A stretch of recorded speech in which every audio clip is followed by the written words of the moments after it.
Waalaikumsalam warahmatullahi wabarakatuh. Selamat sore semuanya. Kita berjumpa lagi di Zoom ISDN. Pada sore hari ini kita tidak sedang membahas suatu perdebatan lintas agama, namun kita akan membahas sesuatu yang berbeda. Dan ini adalah edisi perdana di ISDN, yaitu tentang gramatika Al-Quran dengan tema surat yang akan dibahas adalah surat Al-Fatihah dari ayat ke-1 sampai ke-7. Dengan saya sendiri, pembawa acara yaitu Yuda Tawakal, dan narasumbernya yaitu dari Ustadz Rizal Al-Ahsani, di mana beliau sendiri yang nanti akan menjelaskan mengenai tema dari surat Al-Fatihah ini. Dan bagi teman-teman yang berada di live chat YouTube, bisa nanti bertanya kepada Ustadz Rizal Al-Ahsani. Insya Allah beliau akan menjawab dari teman-teman semua. Tetapi kalau bisa pertanyaannya jangan sampai keluar dari rule dari pembahasan yang dibahas oleh Ustadz Rizal Al-Ahsani. Acara ini akan saya pandu selama 2 jam ke depan. Jadi dimohon simak acara ini sampai selesai ya teman-teman.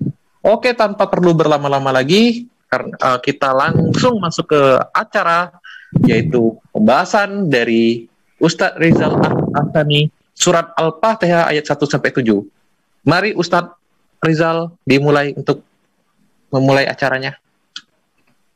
Terima kasih Bang Yuda. Bismillahirrahmanirrahim. Assalamualaikum warahmatullahi wabarakatuh. Waalaikumsalam warahmatullahi wabarakatuh. Alhamdulillahirabbil alamin. Wassalatu wassalamu ala asrafil anbiya'i wa mursalin wa ala alihi wa ashabihi ajma'in amma ba'du. Qala Allah Ta'ala fil Qur'anil Karim, a'udzubillahi minasyaitonir rajim. Bismillahirrahmanirrahim. Inna nahnu nazzalna dzikra wa inna lahu lahafizun. Qala Nabi sallallahu alaihi wasallam, khairukum man ta'allama al-Qur'an wa 'allamahu. Sadaqallahul azim wa sadaqan nabil karim wa nahnu ala zalika minasyahidin walhamdulillahirabbil alamin. Para netizen dari ISDN yang sangat saya banggakan dan sangat saya cintai, pertama-tama marilah kita selalu bersyukur kepada Allah Subhanahu wa taala atas segala rahmat, nikmat yang telah Allah berikan kepada kita semuanya, terutama kita lahir dalam keadaan Islam, lalu Allah memberikan kepada kita iman, lalu Allah berikan kita panjang umur serta sehat badan, sehingga kita dapat bersama-sama kembali berjumpa di Zoom ini. Dan yang tak kalah penting, nikmat yang terbesar yang kita nikmati sekarang adalah Al-Quran sebagai hudan linnas dan hudan lil muttaqin, yang akan kita bahas sebentar lagi. Dan kita ingin dipanggil oleh Allah, nanti dipanggil yang paling nikmat dan paling agung, abdan syakurang, wahai hambaku yang pandai bersyukur. Salawat bering salam tidak lupa kita sampaikan kepada junjungan kita Nabi besar Muhammad sallallahu alaihi wasallam, seorang panutan bagi kita, uswatun hasanah, yang beliau sangat mencintai kita. Terbukti pada saat-saat beliau yang meninggal, beliau mengingat kita, umatku. Nah, kita pantas mencintai beliau. Sebagai bukti kita mencintai beliau dan mencintai Allah dan mencintai beliau adalah kita mencintai Quran, yang sebentar lagi akan kita bahas. Baik, teman-teman yang sangat saya kagumin, kita sekarang membahas surat Al-Fatihah dari segi gramatikal. Tapi karena surat Al-Fatihah ini kita harus pahami secara utuh, jadi mungkin gramatikalnya sedikit saya kurangin, tapi saya lebih banyak fokus kepada maknanya. Karena kita sholat sehari semalam itu minimum 17 kali, dan 17 kali kita baca surat Al-Fatihah. Dan saya pernah survei di banyak tempat dan waktu yang lama, saya belum pernah, baru satu orang menemukan seorang muslim yang mampu menulis Al-Fatihah ini di luar kepala, artinya tidak melihat teks aslinya. Yang saya survei adalah orang di luar pondok. Kalau orang pernah belajar di pondok, orang pernah belajar di sekolah tinggi agama, itu bagi saya hukumnya wajib bisa menulis Al-Fatihah.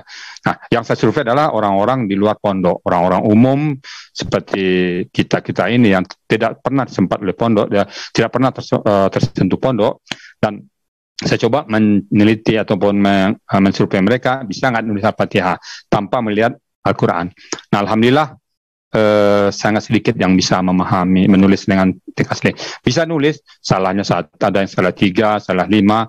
Yang catatan saya bisa tulis, tidak boleh ada yang salah. Ternyata saya belum menemukan, baru satu orang saya temukan yang tidak ada salahnya sama sekali. Nah, untuk itu saya berinisiatif untuk mensosialisasikan Al-Fatihah ini kepada semua teman-teman yang Muslim. Tolong coba pahami Al-Fatihah ini, coba lihat satu persatu dan tulis dengan tangan Anda, karena tangan Anda akan ditanya oleh Allah apa saja kalimatullah yang pernah ditulis. Baik, saya coba masuk pada ayat Al-Fatihah ini ya. Bismillahirrahmanirrahim. Bi itu huruf ya, dengan bismi nama, dengan nama Allah, Allah ya. Ar-Rahman, Maha Pengasih, Ar-Rahim, Maha Penyayang. Jadi dengan nama Allah yang Maha Pengasih lagi Maha Penyayang. Kenapa Allah Maha Pengasih? Allah Maha Pengasih, Allah kasih kita tanpa pandang bulu, tanpa pilih kasih. Mau kita taat sama Allah, mau kita tidak taat, mau kita tuh ingkar, mau orang berbuat maksiat, Allah kasih semuanya. Tidak ada satu orang pun yang tidak dikasih oleh Allah. Nah, kasih Allah ini nampak di fisik kita. Kita kaya, dapat dirasakan oleh panca indera kita. Jabatan tinggi, rumah mewah, badan sehat, itu kasih Allah. Nah, kasih Allah saya pernah hitung, itu sangat luar biasa. Bapak pernah bayangkan kita punya hidung butuh udara untuk kita dalam kehidupan kita butuh udara. Nah, bapak-bapak, ibu-ibu, teman-teman sekalian, coba pernah nggak bapak-bapak, ibu-ibu, adik-adik semuanya, anak-anakku yang tersayang, pernah nggak ngitung kita udara? Berapa harga udara yang sempat lewat hidung kita? Coba pergi ke rumah sakit. Berapa tabung oksigen satu tabung itu? Katakan 2 juta. 2 juta habis seminggu. 2-3 juta habis seminggu.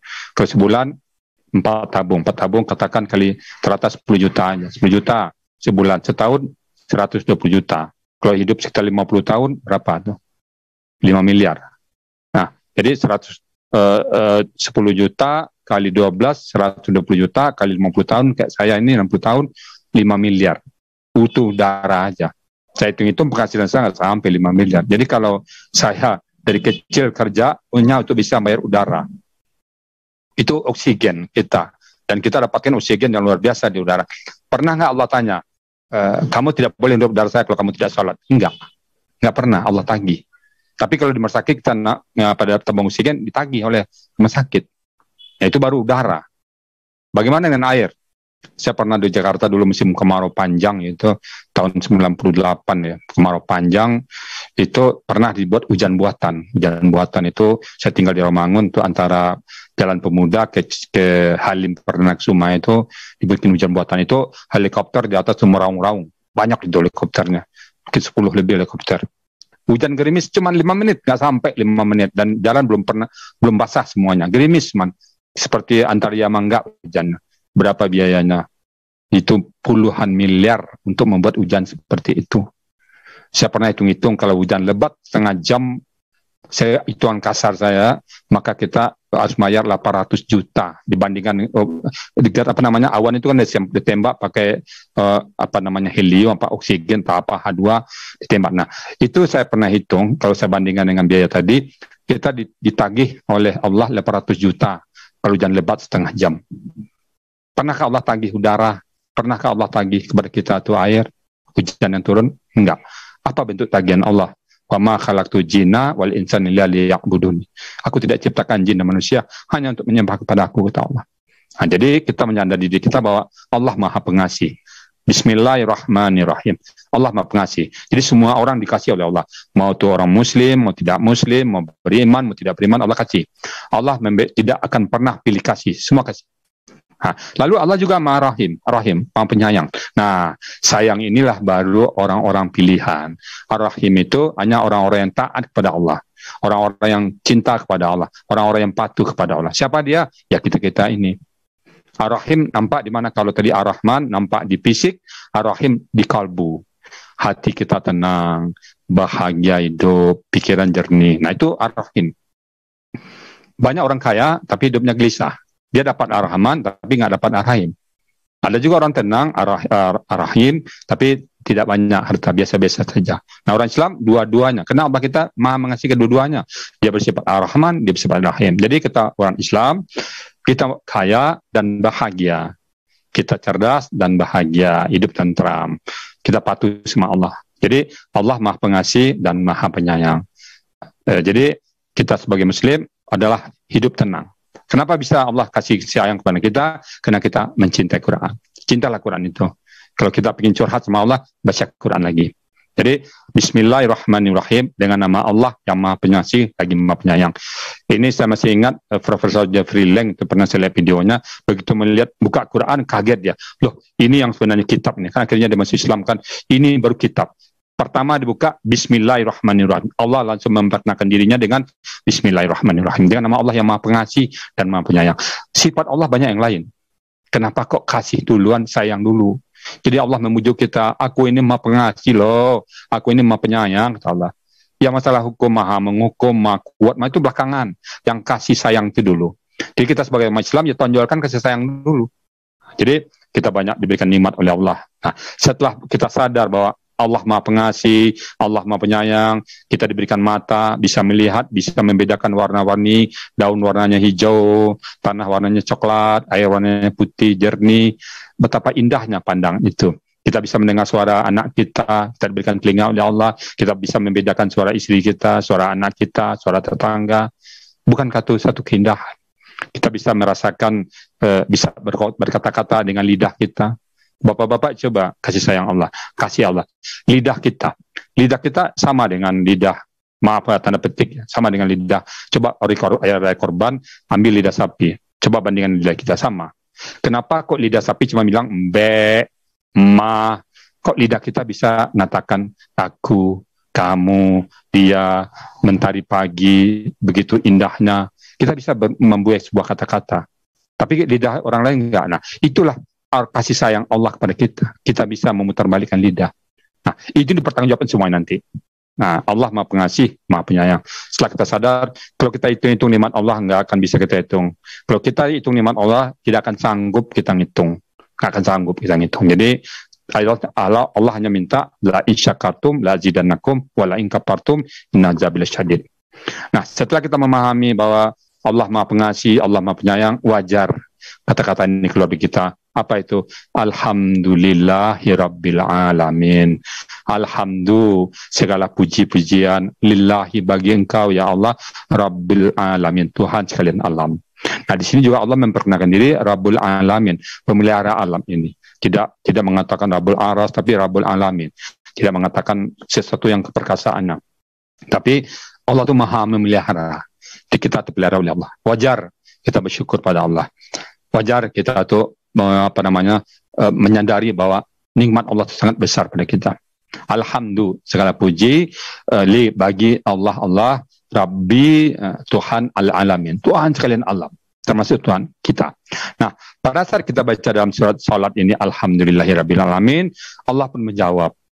Jadi pada saat kita salat itu kita sedang bicara dengan Allah. Maka salat itu nggak boleh buru-buru. Salat itu pelan-pelan. Bismillahirrahmanirrahim.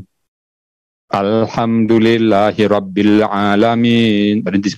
Nah, pada saat itu Allah mengatakan hamidani abdi, kata Allah. Hambaku memujiku. Hamidani abdi.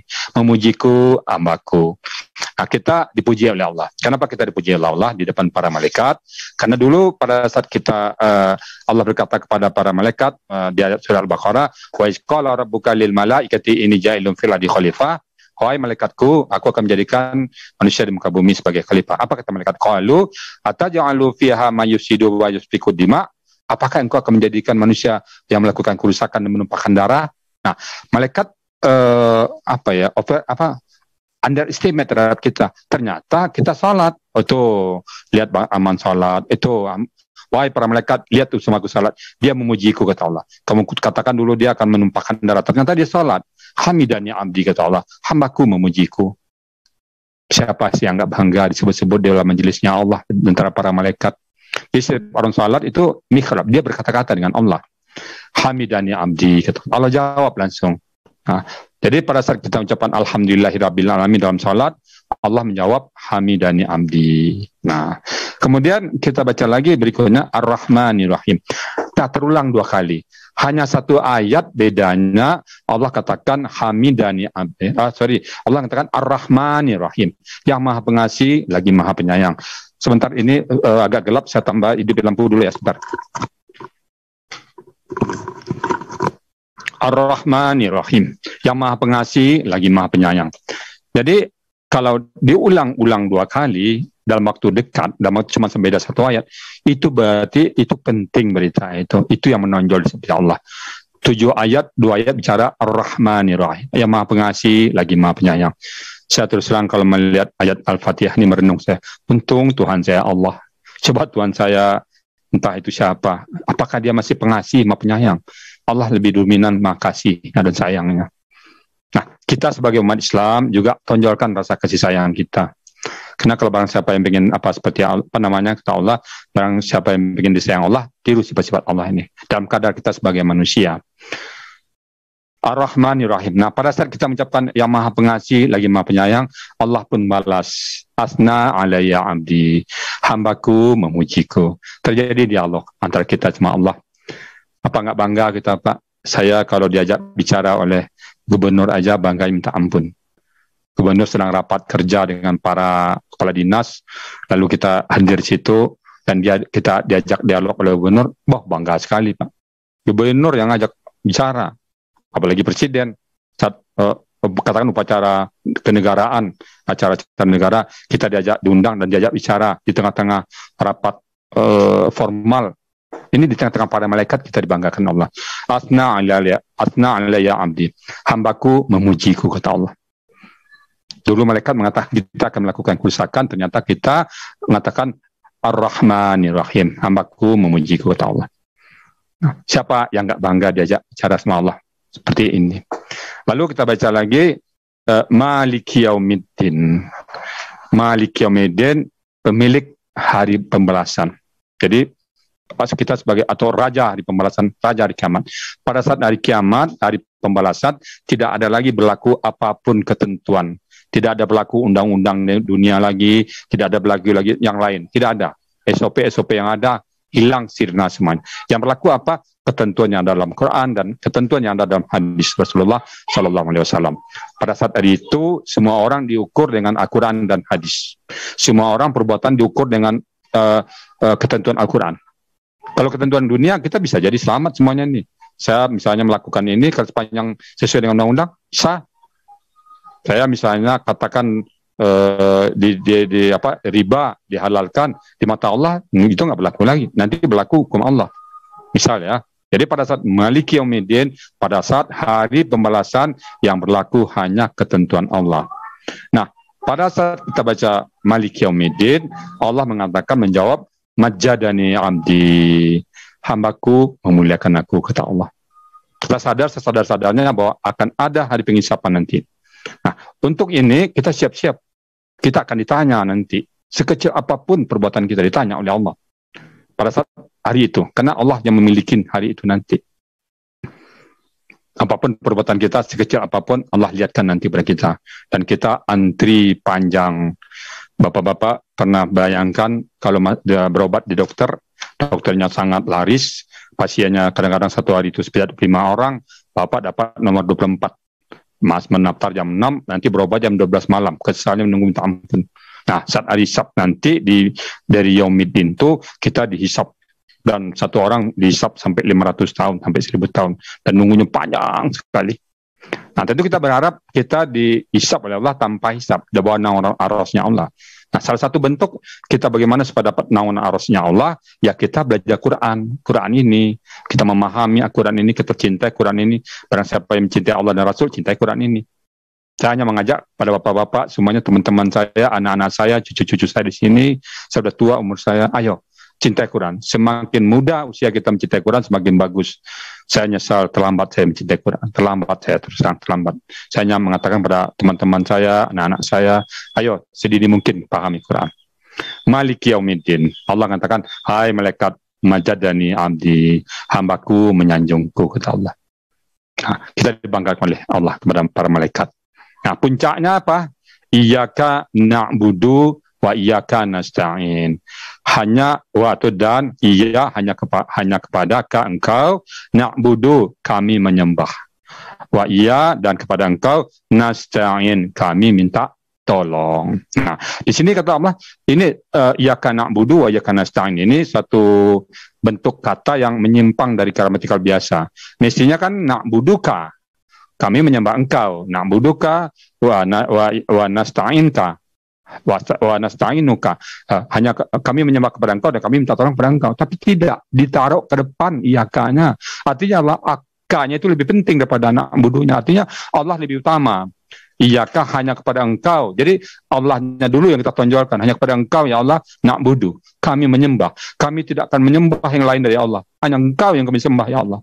Kami tidak akan pernah menyembah siapapun. Berhala, kami tidak akan pernah menyembah. Kami tidak pernah menyembah patung. Kami tidak akan pernah menyembah manusia. Kami tidak akan pernah menyembah tumbuh-tumbuhan. Kami tidak pernah menyembah gunung. Kami tidak akan pernah menyembah siapapun. Iyyaka na'budu, itu tauhid kita. Hanya kepada engkau kami menyembah. Wa iyyaka, dan hanya kepada engkau nasta'in, kami minta tolong. Kami tidak akan minta tolong kepada yang lain. Hanya kepada engkau kami minta tolong. Nah, di sini na'budu dulu, baru nasta'in. Sembah dulu, penuhi dulu kewajiban kita, baru minta tolong. Jangan dibalik. Iyyaka nasta'in wa iyyaka na'budu, minta tolong dulu baru nyembah. Artinya, kau berikan aku dulu ya Allah, baru aku menyembah padamu. Nggak boleh. Na'budu dulu. Iyyaka na'budu. Buktikan dulu kita tuh menyembah Allah dulu. Iyyaka, hanya kepada engkau ya Allah, satu-satunya Tuhanku yang aku sembah. Dan aku tidak akan pernah menyembah yang lain. Wa iyyaka nasta'in, hanya kepada engkau nasta'in, kami minta tolong. Nah, pada saat ini, inilah puncak hubungan kita dengan Allah. Apa kata Allah? Hai para malaikatku, haza baini wa baina abdi. Wahai para malaikatku, tadi kau mesti melibatkan engkau, sekarang tidak. Ini urusanku dengan hambaku. Haza baini wa baina abdi. Bapak-bapak, ibu, teman-teman sekalian, pada saat bapak-bapak, teman-teman, andaikan diundang oleh presiden di istananya, lalu dia rapat, kita tempat di situ, tempat bergaul dengan yang lain bersama-sama, dengan para menteri, dengan pejabat-pejabat lain. Satu saat presiden mengatakan, wahai para menteriku, wahai para pejabatku, sebentar. Aku punya urusan dengan Bang Yuda, aku punya urusan dengan Bang Amran, sebentar. Lalu pada saat di tempat orang ramai itu, kita dipeluknya dan kita diajak ngobrol. Dia tinggalkan acara formalnya. Siapa kita di situ? Pasti orang penting. Tidak mungkin acara formal ditinggalkan hanya sekadar bersalaman dengan kita dan ngobrol sesaat, lalu dia kembali ke tempatnya. Itu satu penghargaan kepada kita. Nah, di sini Allah seperti itu sama yang kan. Wahai malaikatku, haza baini wa baina abdi. Ini urusanku dengan hamba-Ku. Jadi yang lain nggak boleh ku campur. Sangat dekat kita sama Allah. Pada saat kita baca iyyaka na'budu wa iyyaka nasta'in, itu posisi kita paling dekat sama Allah. Oh ya Allah, hanya kepada engkau kami menyembah dan kepada engkau kami minta tolong. Apa kata Allah? Haza baini wa baina abdi. Malaikatku, ini urusanku dengan hambaku. Lalu Allah katakan, wali abdi ma sa'ala, dan bagi hambaku apa yang dimintanya.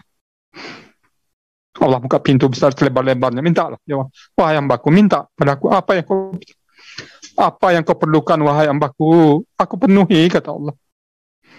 Kita tahu diri, Pak. Apa yang kita minta? Kita tidak minta rumah mewah. Kita tidak minta gunung emas. Kita tidak minta mobil mewah. Kita tidak minta dunia. Apa yang kita minta?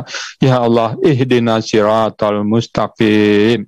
Ya Allah, ihdina, tunjuki kami ya Allah, siratal mustaqim, jalan orang-orang yang lurus, jalan-jalan orang yang istiqamah, jalan orang yang penuh dengan rahmat-Mu, orang jalan yang penuh dengan nikmat-Mu, orang yang jalan penuh dengan ridha-Mu.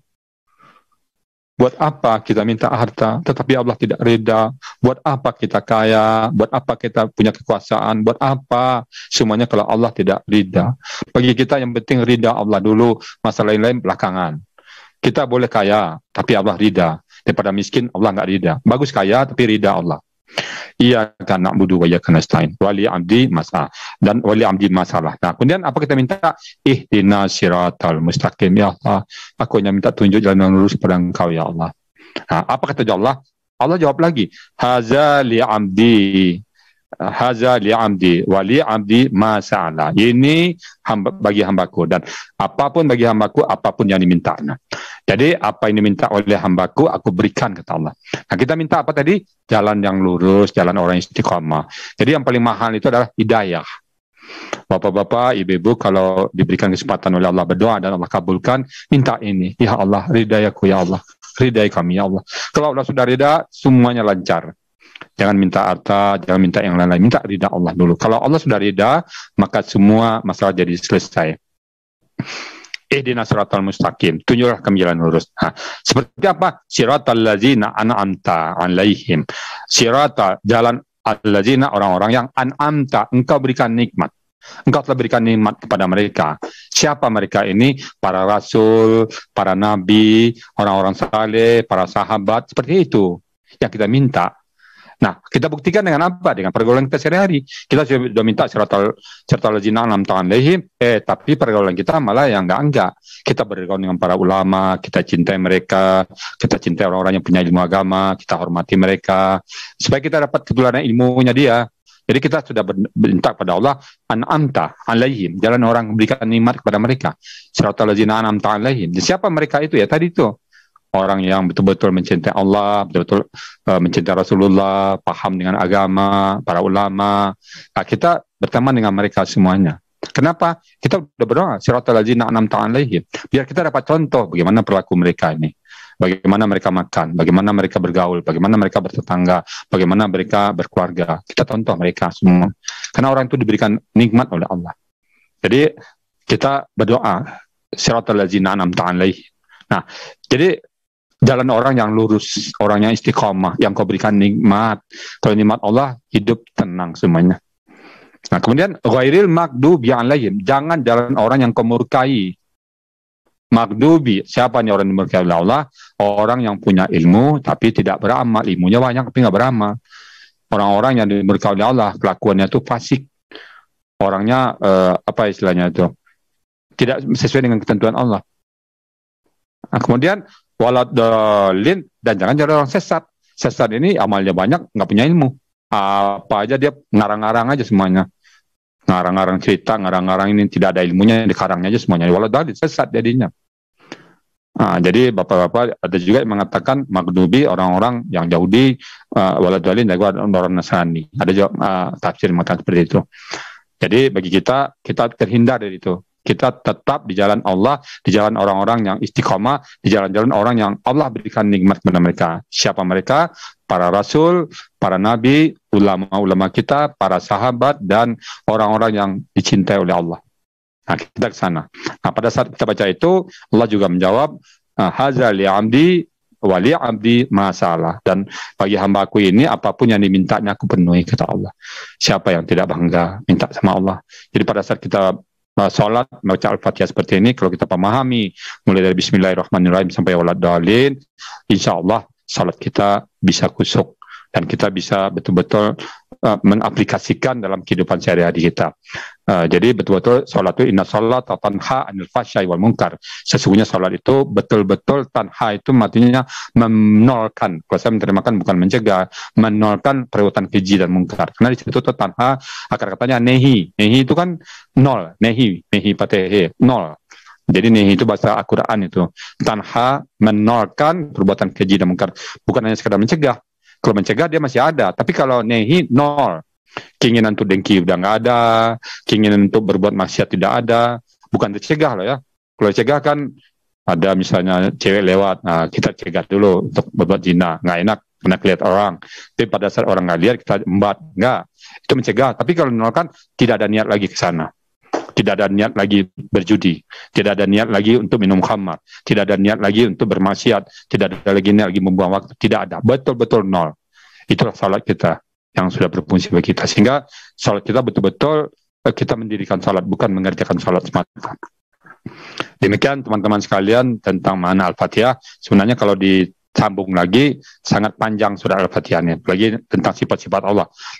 Arifin B dalam bukunya Samudra Al-Fatihah diuraikannya semua sifat-sifat Allah. Jadi Al-Fatihah ini adalah umul kitab, ibunya Al-Quran. Jadi dari Al-Fatihah ini baru nanti muncul ayat yang lain. Bagaimana Ar-Rahman itu penjabarannya, bagaimana Ar-Rahim itu, bagaimana Na'budu tadi. Nah, kita oleh Allah sebagai manusia tujuan utama kita adalah wa ma khalaqtul jinna wal insana illa liya'buduni, dan tidaklah aku menciptakan jin dan manusia kecuali menyembah kepadaku. Nah, jadi penyembahan kita pada saat menghadap Allah, bacaan kita Al-Fatihah. Nah, saran saya pada teman-teman semuanya, pahamilah surat Al-Fatihah ini sebaik mungkin.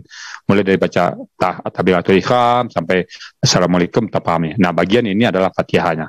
Mungkin nanti ada bagian-bagian lain kita membahas tentang arti mana salat, apa-apa. Tapi sekarang kita fokus dulu kepada gramatikal Quran. Jadi gramatikal Quran itu adalah tata bahasa Al-Quran. Bapak-bapak akan bisa, ibu-ibu akan bisa menerjemahkan seperti nanti apabila menguasai gramatikalnya. Dan gramatikal itu sangat mudah. Karena Allah mengatakan surah Al-Qamar 4 kali loh, Allah mengatakan surat Al-Qamar surat 54 ayat 17 bagi bapak-bapak, ibu-ibu, teman-teman dan anak-anak kami yang sekarang di rumah sekarang membuka Al-Quran, buka surat 54 surat Al-Qamar ayat 17, ayat 22, ayat 32 dan ayat 40. 4 kali Allah katakan wala bismillahirrahmanirrahim walaqad yassarnal Qur'ana lizikri fahal mudzakkir. Dan sungguh-sungguh kami telah memudahkan Al-Qur'an lizikri, untuk ditadaburi, untuk dipelajari, untuk diamalkan, untuk dipahami. Mudah dia. Cuma caranya fahal mudzakkir, ada nggak yang mau? Caranya cuma mau. Mau kagak? Kalau mau mudah. Kalau nggak mau susah. Mau. Bagi yang mau, insya Allah mudah. Ya, jadi saya juga mengatakan itu, saya buktikan saya bukan orang pondok. Saya tidak pernah tersentuh pondok sama sekali. Saya tidak pernah belajar di pondok, tidak pernah belajar di perguruan tinggi agama. Saya adalah seorang akuntan, tamatan Universitas Andalas Padang, tahun 87, murni akuntan, murni orang keuangan saya. Tapi saya tertarik belajar Quran itu, ternyata Al-Quran itu dahsyat sekali bahasanya. Gramatikal Quran itu kalau dibandingkan dengan tata bahasa manapun yang ada di muka bumi ini, bagaikan permata di atas tumpukan kerikil. Berbeda sendiri gramatikal Al-Quran itu. Saya membaca gramatikal Al-Quran itu belum lagi membaca materi ayat-ayatnya, sudah terus terang dalam netes air mata saya. Ini bukan bahasa manusia, ini pasti bahasa langit. Nah, kenapa nanti bahasa langit? Nanti kita mungkin di kedua, di ketiga nanti kita bicarakan. Kita fokus dulu kepada makna dari Al-Fatihah ini. Jadi teman-teman supaya memahami surah Al-Fatihah ini, agar salat kita bisa khusyuk. Mungkin dari saya, Bang Arman, saya kembali ke Bang Arman. Kalau ada pertanyaan, ada tanya jawab dari netizen, dan ada hal-hal lain, ya saya persilakan.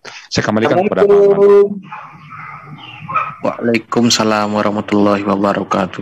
Terima kasih Ustadz Rizal, 1 jam ini telah memberi materi-materinya yang bagus sekali, pembelajaran untuk kita semua, dan insya Allah semoga jadi berkah untuk kita semua. Amin, amin ya rabbal alamin. Bagi kita semua, insya Allah ilmu ini bukan ilmu yang untuk dipamerkan, tetapi ilmu untuk kita konsumsi dan kita kita mengetahui bahwa ini penting dan ini memang perlu untuk kita pelajari. Dan memang ada hadisnya kalau tidak salah bahwa bahasa Arab, maksudnya gini, bahasa Arab itu nanti kita ditanyakan menggunakan pakai bahasa Arab, man rabbuka, kalau tidak salah seperti itu. Nah, itu makanya perlu diingatkan sekali lagi. Pertanyaannya adalah baik teman-teman yang ada di live chat dan saya juga saya bertanya. Iya, sebentar dong. Tidak sabar sekali. Baik yang ada di live chat dan juga saya pribadi, kita harus banyak-banyak membaca Al-Quran, karena Al-Quran juga 1 huruf saja itu menjadi pahala buat kita. 10. Ya, 10 kebaikan. 10 kebaikan. 10 kebaikan. 1 huruf itu 10 kebaikan buat kita. Bagaimana semua huruf yang ada di Al-Quran itu tidak bisa luar biasa. 1 juz. Baik, jika ada yang ingin bertanya, dipersilakan apa yang ingin dipertanyakan kepada Ustadz Rizal. Ada yang ingin bertanya? Saya mau bertanya Pak Ustadz. Ya, silakan. Saya Riko Ferdi dari Bangka Belitung. Saya mau menanyakan ayat apa itu, surat apa dalam Al-Quran yang menyebutkan orang yang sedang mens itu tidak boleh didekati, dalam artian apa, sementara hadis yang menyebutkan tentang itu adalah Rasulullah menggauli istrinya. Itu bagaimana itu korelasinya? Mohon dikembalikan ke materi yang asli Bang Yuda. Saudara Riko Ferdi, ini kita sedang tidak membahas Al-Quran, melainkan tentang apa namanya? Ini kan roomnya Ustadz Rizal, yaitu gramatika Al-Quran, dan materi yang dibahas ini tentang Al-Fatihah. Makna dari Al-Fatihah. Jika pembahasannya itu di luar dari konteks dari pembahasan, maka tidak akan dijawab oleh Ustadz Rizal. Mungkin saudara Riko Ferdi ingin mempertanyakan kenapa atau bagaimana atau apa makna rob dalam surat Al-Fatihah ayat ke berapa itu ya? Ayat kedua. Karena kalau disinkronisasikan sama surat Yusuf sendiri itu juga ada kata rob dalam ayat ke-23. Nah, mungkin begitu Bang Riko. Atau mungkin saya bisa mewakilkan Bang Riko yang Assalamualaikum warahmatullahi wabarakatuh. Waalaikumsalam warahmatullahi wabarakatuh. Silakan jika ingin bertanya. Iya, alhamdulillah. Aku kan orangnya baru, aku harus banyak tahu. Kalian kan udah banyak tahu. Sebentar. Saya ada satu pertanyaan untuk Ustadz Rizal di sini. Sebagaimana tadi yang telah disampaikan materi kajian pada hari ini, yaitu di ayat yang keempat pada surah Al-Fatihah, di mana di awal surat tersebut tertulis Maliki, mimnya itu dipanjangkan 2 harokat. Iya. Sedangkan di dalam surah An-Nas di sana ada Malikin Nas. Malikinya di sana itu tidak panjang 2 harokat, tapi dibaca pendek di sana. Apakah ada perbedaannya? Begitu demikian Pak Ustadz Rizal. Oke. Terima kasih atas perkenannya dari Ustadz Rizal. Assalamualaikum warahmatullahi wabarakatuh. Dalam surah, saya bicara Al-Fatihah dulu ya. Jadi memang Malikiyah itu kan berarti penguasa ya, yang menguasai. Sementara kalau Malik itu artinya raja. Jadi penguasa dan raja itu kalau dikaitkan pada Allah, ya Allah lah juga. Jadi pada saat dibaca Malik Yaumiddin sama Malik Yaumiddin, itu ada pendapat ulama, itu nggak ada beda, nggak masalah. Bisa baca panjang, Malik Yaumiddin bisa, Malik Yaumiddin bisa. Kalau Malik itu yang menguasai, tapi kalau Malik raja. Nah, itu di surah Al-Fatihah. Tapi kalau di surat apa tadi? Surah An-Nas ya. Surah An-Nas. Nah, ini kan sudah membandingkan ya. Jadi saya coba lihat dulu. Saya kalau membandingkan itu, kalau saya tahu saya jawab, kalau enggak saya utang ya. Nah, pada saat Malikin Nas ini kan raja manusia ya. Kalau di sini diartikan, sebentar saya lihat dulu ya. Ini lebih banyak kepada penguasa manusia. Sebentar ya, saya baca dulu di sini itu diartikan raja ya. Jadi kalau Malik itu raja. Kalau Malik menguasai, raja belum tentu berkuasa ya, bisa jadi raja itu turun. Tapi kalau Malik penguasa itu pasti menguasai dia. Jadi Malik Yaumiddin yang menguasai hari pembalasan. Tidak ada satu raja pun saat itu. Nah, kalau raja manusia ya di ayat Quran Al-Binas ya raja manusia ya kan di muka bumi ini yang paling diminta pertanggungjawaban manusia. Ya, raja sebagai penguasa tunggal dari manusia itu sendiri. Nah, di surah An-Nas ke sana larinya. Tapi kalau di Al-Fatihah ada 2 pendapat ulama. Satu raja manusia, raja dari pembalasan. Satu lagi adalah menguasai dari pembalasan. Nah, itu ya dari saya ya. Jadi Malik raja, itu aja Pak. Pendeknya raja, panjangnya menguasai. Masya Allah. Syukran, jazakumullah khairan katsiran. Amin. Oke, berarti sama ya Ustadz Rizal ya. Malik dalam Al-Fatihah sama di An-Nas itu sama-sama penguasa. Beda. Kalau Malik kan di Al-Fatihah aslinya panjang. Teman ulama mengatakan bisa baca pendek. Yang bacanya panjang. Kalau di An-Nas itu pendek. Di sini Malik Yaumiddin yang menguasai hari pembalasan, hari agama. Hari di mana yang berlaku ketentuan-ketentuan agama, yaitu agama Islam saat itu. Allah yang maksud. Jadi dilarikan kepada Allah. Ya Allah di sini, Malik Yaumiddin Allah, di surah An-Nas juga Allah. Hanya sebutan yang berbeda-beda aja. Oke. Mungkin ini Ustadz di Malik Yaumiddin, ini din, di situ kan ada kata din ya Ustadz ya. Ya. Gak apa-apa ya saya bertanya. Din sendiri kalau di ayat-ayat itu disebutkan apa namanya agama kalau tidak salah. Contoh Ya, ayat benar. Ali Imran ayat 19. Ayat 3. Ayat berapa? Ayat Ya. Ali Imran ayat 19. Inna dinna indallah Islam. Ya, nah, benar. itu agama. Kemudian di surat Yusuf ayat 76 itu juga ada. Kalau bisa jangan terlalu melebar, Pak. Kalau bisa jangan terlalu melebar, satu aja cukup. Oke. Din di Al-Fatihah itu samakah Ustaz Rizal? Kata din di Al-Fatihah dengan di Ali Imran itu apakah Kalau sama? Apakah sama atau bagaimana Ustaz Rizal? Karena katanya sama-sama din gitu. Oke. Kita kalau kata itu kita buka kamus ya. Saya bilang nggak pakai kamus ini tuh seperti bahasa Indonesia dulu, Pak ya. Jadi satu kata itu bisa artinya banyak ya. Seperti bahasa Indonesia itu saya coba analogkan bahasa Indonesia dulu ya. Kata misalnya bisa. Bisa itu artinya dapat, bisa racun. Nah, kalau dikaitkan dengan saya bisa membawa mobil, saya bisa mengendarai mobil. Berarti bisa apa di situ? Dapat. Nah, pada saat dikatakan bisa ular itu berbahaya. Nah, bisa dikaitkan dengan kata ular, dia artinya apa? Racun. Jadi kata bisa itu bisa banyak punya makna. Jadi adin itu punya banyak makna. Hari pembalasan bisa, agama bisa. Jadi kalau di ayat apa tadi Ali Imran saya lihat itu betul-betul agama. Inna dina indallahil Islam. Sesungguhnya agama di sisi Allah adalah Islam. Tapi di sini saya bisa jawab menartikan Maliki Yaumiddin, raja pada hari agama. Jadi hari agama itu adalah hari di mana agama ditegakkan, yang berlaku ketentuan-ketentuan agama, yang berlaku tentang bagaimana Al-Quran bicara. Yang berlaku pada saat hari itu tidak lagi ada SOP lain, tidak ada lagi ketentuan dunia, tidak ada lagi ketentuan manusia, tidak ada lagi ketentuan siapa raja-raja. Semua terserah Allah. Dan Allah mendirikan satu hisab, satu pengadilan yang sesuai dengan janji-janjinya. Dan Allah, innaka la tukhliful mi'ad. Allah tidak pernah merubah janjinya. Saat disuruh salat di dunia, ya nanti salat dites. Nggak pernah Allah mengatakan, dulu saya cuma nyuruh kamu main-main, nggak ada.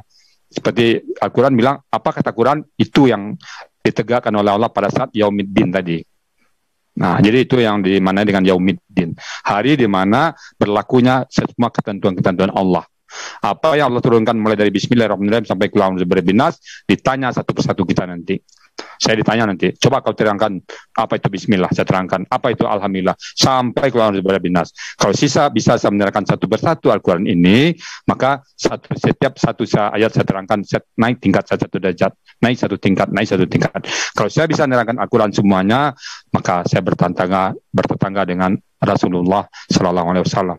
Dan itu cita-cita hidup saya. Kalau bisa saya bertetangga dengan Rasulullah, makanya saya semua daya dan upaya saya kerahkan untuk memahami Quran ini. Dan saya sangat berharap nanti saya di surga saya bertemu dengan Rasulullah, orang yang sangat saya cintai. Jadi Ustadz bagi saya. Oke, gitu. Ini ada yang bertanya lagi Ustadz di live chat nih. Soal apa ya? Aduh, aku lupa nih. Sebentar Ustadz. Tak ingat-ingat dulu ya Ustadz. Oh iya, ayat kedua nih. Ayat kedua nih. Yuda, saya ada pertanyaan lagi nih. Oh iya, sebentar Bang Guntur. Dari live chat itu. Ya. Kata Alhamdulillah, Alhamdulillah itu kan ada alif sama lam ya Ustadz ya. Iya. Kalau diartikan itu artinya segala kan, atau dalam bahasa Inggrisnya all atau semua. Apakah benar seperti itu Ustadz? Alhamdulillah alif lam itu adalah kayak all gitu kalau diartikan dalam bahasa Inggris. Nah, kalau al itu sebenarnya kalau bahasa Inggris itu lebih tepat z. Apa Ustadz? Jadi gimana? Z. Bukan all tapi z. Misalnya white house itu rumah putih. Tapi kalau the white house apa artinya itu? Rumah istana negara Amerika, istana presiden. Jadi kalau namanya itu dikenal, al itu kata pengenalan. Jadi barangnya pasti. Tidak lagi abu-abu. Kalau hamdan itu pujian, apa saja bersifat pujian. Saya memuji Mas Yuda, wah Mas Yuda ini ganteng kali orangnya, itu hamdan, memuji. Tapi kalau alhamdu itu hanya pujian khusus yang boleh ditujukan hanya kepada Allah. Alhamdulillah khusus, tidak boleh berubah-ubah bentuknya. Jadi khusus ditujukan pada Allah, yang menerimanya juga khusus. Alhamdulillah itu hanya boleh bagi Allah. Ya Allah yang maha pengasih, yang maha penyayang, yang maha menerima tobat, yang maha menghakimin, yang maha mulia, yang maha agung, itu hanya kepada Allah, tidak boleh kepada manusia. Itu namanya alhamdulillah, memuji dengan cara tertentu dan tujuan tertentu, hanya kepada Allah. Alhamdulillah. Jadi hal itu dalam bahasa apanya dikenal, makrifat namanya, dikenal, kata benda yang dikenal, tidak boleh lagi ada abu-abu. Jelas barangnya, jelas bentuknya, jelas ajarannya, dan jelas tujuannya. Oh, ya, oke. Jadi tidak all ya, tidak sama dengan all dalam bahasa Inggris. No. Oke. Berarti nggak apa-apa misal, soalnya kan kalau tidak salah diterjemahkan itu all, jadi kayak semuanya, semua atau segala puji bagi Allah kalau diartikan semua kan, alhamdulillah. Oh ya boleh, arti semua itu artinya semua yang keluar dari mulut kita pujian hanya kepada Allah, itu boleh. Artinya alhamdulillah saya dapat rezeki dari Allah, alhamdulillah Allah berikan ini, jangan alhamdulillah si Fulan ngasih saya, makasih si Anu ngasih saya, itu berarti bukan semua namanya itu. Ada sebagian kepada Allah, sebagian kepada manusia. Tetap alhamdulillah ya Allah, si Fulan tadi ngantar saya duit, berkat kasih sayangmu ya Allah, ada orang ngantar beras ke rumah saya. Kenapa? Orang yang antar beras ke rumah kita tuh Allah ketuk pintu hatinya. Hei, Fulan antar uang 1 juta ke rumah Mas Yuda, dia perlu. Allah kasihkan gitu, dia berikan ke Mas Yuda. Mas Yuda bilang, alhamdulillah ya Allah, engkau gerakan nanti si Fulan tadi ngantar duit aku. Bukan berarti makasih ya Pak, lupa kita sama Allah, itu yang maksud segala tadi. Jadi segala puji kita kepada Allah, itu segala di sini. Jadi semua pujian kita hanya kepada Allah, itu boleh. Oke, silakan Mas Guntur jika ingin ada yang ditanyakan sama Ustadz Rizal. Ya, terima kasih Bang Yuda. Assalamualaikum warahmatullahi wabarakatuh, Ustadz Rizal. Waalaikumsalam warahmatullahi wabarakatuh, Bang Guntur Nugraha, yang sangat saya sayangin, cuman amin, ya udah lama, udah lama nggak saya lihat ini. Ya di sini kalau di mushaf yang saya baca ini, di ayat yang pertama Bismillah. Di sini ada huruf ba di awal dari kata dasar dari ismi, nama ya. Demikian ya Pak Ustadz ya. Di sini ada huruf ba. Ketika saya membaca di dalam Al-Quran, terutama dalam hukum ilmu-ilmu tajwid, ada antara penghubung antara ayat dengan yang lain, ketika ada wakaf di sana yang disebut dengan adanya nun wikoyah. Artinya bila kita ingin melanjutkan pembacaan tersebut, nun wikoyah itu adalah sebagai jembatan. Nah ini korelasinya. Nah, sedangkan di ayat yang pertama pada surah Al-Fatihah ini, di sini ada ba, huruf ba di sini bismi. Artinya di sini secara gramatika yang harus dipahami, yang saya pahami begitu ya, ini adalah sebagai penghubung bagi pembacanya langsung kepada Allah. Apakah benar begitu ya Pak Ustadz ya? Maksudnya itu kalau tajwid saya mungkin ada area tertentu ya. Tapi kalau di segi makna kan kita sudah betul makna ya dengan nama Allah ya, artinya kita bisa kalau diterjemah itu dengan nama Allah tuh kita langsung bermunajat langsung kepada Allah ya, dengan namamu ya Allah ya, jadi langsung pada Allah. Jadi kita tidak melalui pengumpul yang lain lagi. Iya. Jadi di sini huruf ba di sini langsung penghubung langsung kepada Allah bagi benar sekali.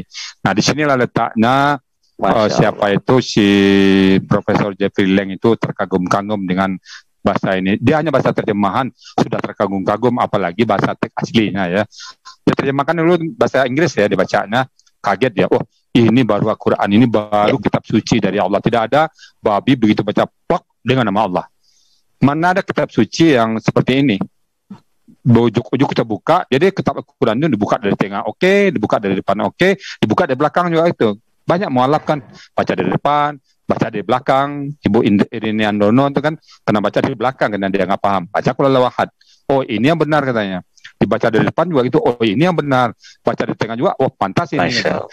Jadi Al-Quran itu sangat luar biasa. Jadi makanya susunnya itu Kita buka ayat apa aja, saya sudah pernah baca itu, tidak ada yang tidak mengandung makna, tidak ada satupun kata-kata dalam Quran itu yang sia-sia, tidak ada yang percuma kata Quran itu, semuanya menyentuh kalbu. Saya mengatakan semua Quran itu luar biasa. Maka saya tidak pernah memilah-milah ini lebih hebat dari ini lebih hebat dari ini, semua kalamullah, Pak. Gitu, Bang. Masya Allah. Ya, terima kasih Pak Ustadz atas penjelasan dan uraiannya. Masya Allah, sangat bermanfaat sekali untuk saya pribadi. Tunggu di ruangan saya. Oke, Bang Guntur ditunggu ternyata. Ya, Bang Guntur mau diadilin, Bang. Iya, saya adilin nanti. Nanti diadilin rame-rame. Oh iya, ada kelas. Siap. Ustaz Rizal, ada lagi yang mau bertanya dari teman-teman di live chat itu. Silakan. Bertanya kata Rabbi. Kalau di Fatihah barusan kan ayat kedua juga. Ya, boleh. Alhamdulillahi Rabbil alamin. Itu diartikan Tuhan, namun ternyata ada yang melihat juga, memperhatikan juga di surat Yusuf ayat 23, di situ juga disebut Rabb, tapi diartikannya Tuhan. Bagaimana Ustadz Rizal menjelaskan Tuhan dan Tuhan? Saya sementara surat Yusuf saya pending dulu. Di sini saya fokusnya Al-Fatihah ya. Jadi Rabbi itu lebih banyak Allah itu mengatakan, kalau katanya Rabba itu mengasuh, mendidik, membimbing, memelihara, artinya Rabba itu. Jadi Allah di samping kasih sayang yang ditonjolkan, jadi membimbingnya, mendidiknya, mengasuh alam, memelihara alam. Jadi Allah itu di samping kasih sayang kepada kita, alam dipelihara oleh Allah. Kalau bukan Allah memelihara, matahari dan bulan itu berbenturan itu. Bumi dan langit tak kayak apa. Jadi Allah menonjolkan sifatnya yang memelihara. Itu akar katanya Rabba. Jadi kalau kita terjemahkan Rabbi, karena ada li ya, Rabbil Alamin, berarti yang memelihara alam. Jadi saya tidak menerjemahkan di situ Tuhan, karena di situ sudah ada Allah. Alhamdulillah, segala puji bagi Allah, pemelihara alam, pendidik manusia, pembimbing manusia, pembimbing alam ini. Jadi lebih banyak saya menerjemahkannya sebagai pemeliharanya. Jadi kata Rabba. Nah, di sini Rabbi itu sifatnya, bendanya. Jadi pemeliharanya. Nah, kalau di surat Yusuf, saya utang dulu. Mungkin nanti, ya memang saya sudah pernah itu Tuhan, jadi mungkin pada saat itu ya, mungkin yang memelihara dia, Tuhan tadi ya, yang memelihara ya. Kan Yusuf itu jadi anak angkat di situ kan? Iya betul. Tapi nantilah saya nggak berani lebih dalam, karena kita tidak boleh bicara tanpa ilmu. Jadi saya utang dulu. Nanti utang dulu, insya Allah ditampil keduanya itu jadi catatan Bang Yuda ya.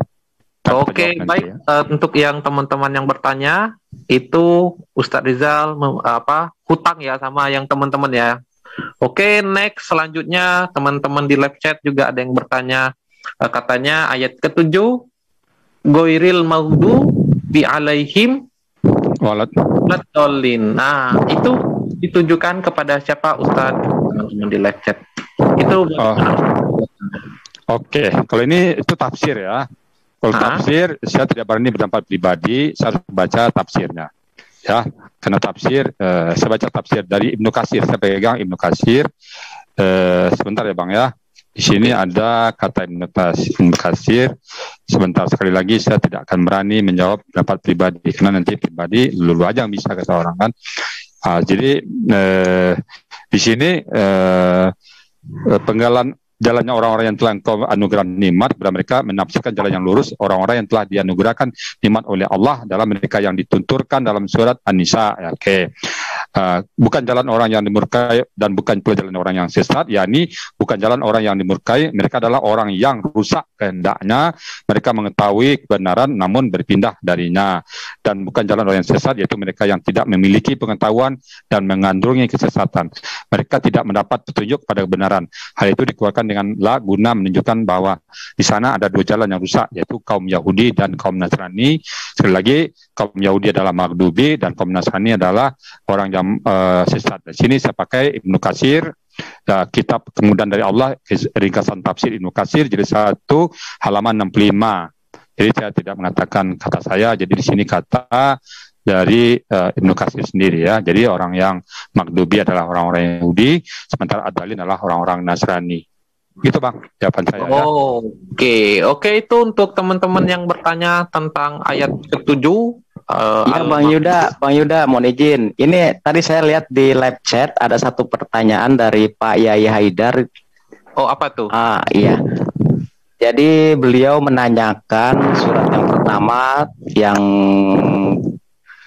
Bismillah. Di sana huruf ba itu huruf jar. Kenapa tidak dibaca berbaris fathah di sana itu? Kenapa harus dibaca bersakal atau berbaris kasroh? Demikian pertanyaan dari beliau. Silakan Pak Ustadz Rizal itu jadi Bismillah. Kenapa enggak ba gitu ya? Bas. Iya, memang hurufnya B, memang B dia.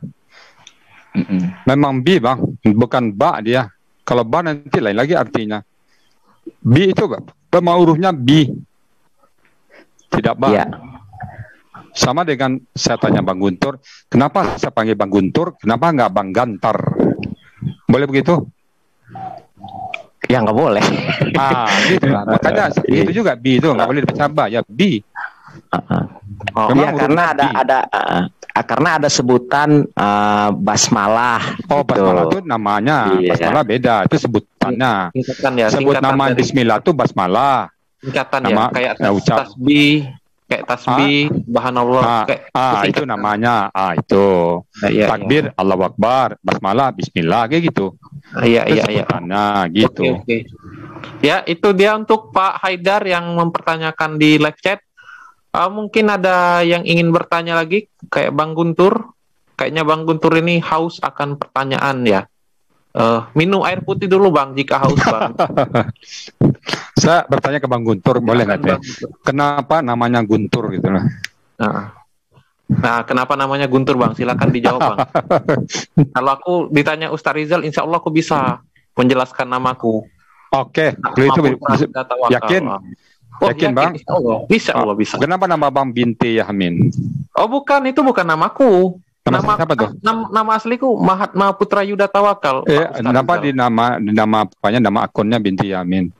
Oh, itu cuman ikut istri aja. Istri aku pakai nickname Binti Yamin. Jadi biar nggak ada laki-laki yang menggoda, jadi nyamar gitu. Jadi ketika suaranya laki-laki, nah prank lah istilahnya gitu, Ustaz. Boleh. Asumsi ya, nggak apa-apa lah. Iya. Bukan itu asumsi itu benar. Kalau nama asliku Mahatma Putra Yuda Tawakal. Makanya Yuda ya. Ya, Yuda. Itu jadi 3 nama namaku Mahatma Putra Yuda itu 3 nama Sanskerta, satunya Islamiyah. 3 in 1 ya. Iya, 3 in 1. 3 Sanskerta, satunya Islamiyah. Oke. Siapa lagi bertanya? Silakan. Oke, yang ingin bertanya, ada lagi yang ingin bertanya? Oke, dari teman-teman yang ada di live chat, apa arti na'budu dan apa arti nasta'in? Kemudian kenapa na'budu lebih dulu baru nasta'in? Mungkin tadi teman yang belum menyimak, yang belum menyimak tadi sudah dibahas sama Ustaz Rizal, tapi mungkin Ustaz Rizal akan memberikan kembali penjelasannya. Kenapa na'budu dulu baru nasta'in. Oke. Nah, sekarang kesempatan bagi saya untuk menerangkan gramatikalnya. Jadi pada saat na'budu ya, itu kata kerja ya. Di teori kita, di metode Al-Sani, saya kenal sedikit, pada saat kita mau kata kerja, kita harus memahami 4 poin. Ya, 4 poin. Arti 1, bentuknya apa? Kedua, pelakunya siapa? Kenapa Al-Quran itu antara akar kata dengan pelaku bergabung jadi satu, dan inilah bahasa yang tidak pernah sama di dunia ini. Saya katakan nanti ya. Nanti pada saat pembahasan gramatikal saya akan sampaikan nanti. Yang ketiga, tahu akar katanya apa. Kemudian keempat, pola. Nah, na'budu itu bentuknya kata kerja sekarang dan akan datang, present, future, tense, sekarang dan ke depan. Jadi na'budu itu ada satu pekerjaan yang kita kerjakan sekarang dan sampai ke depan, sampai kapan? Sampai hayat di kandung badan. Itu arti dari pekerjaan na'budu. Nah, siapa pelakunya? Kami. Nahnu. Nah, nahnu itu artinya apa? Kita bekerja sholat itu bersama-sama. Tidak boleh sendirian di rumah. Jadi kalau laki-laki, na'budu ya, yang namanya kami kan rame, berjamaah. Nah, kemudian akar katanya abadah, menyembah. Seperti Nabi kata Allah dalam surah Az-Zariyat, "Wa ma khalaqtu jinna wal insana illa liya'buduni," agar mereka menyembah padaku. Jadi ibadah itu menyembah. Jadi polanya pola fa'al. Jadi hanya kepada Engkau kami menyembah. Kami melakukan peribadatan. Kami tidak mungkin beribadah kepada orang lain, kepada yang lain seperti Engkau. Kami tidak mungkin menyembah tabung gas LPG. Kami tidak mungkin menyembah pohon kayu. Kami tidak mungkin menyembah sapi. Kami hanya menyembah Engkau. Nah, iyaka di depan lagi. Kalau normal kata-katanya tadi, gramatikal normal, na'buduka wa nasta'inuka. Kalau normal, tapi ini tidak normal. Pada iya ke depan, iyaka ke depan. Artinya apa? Allah lebih utama.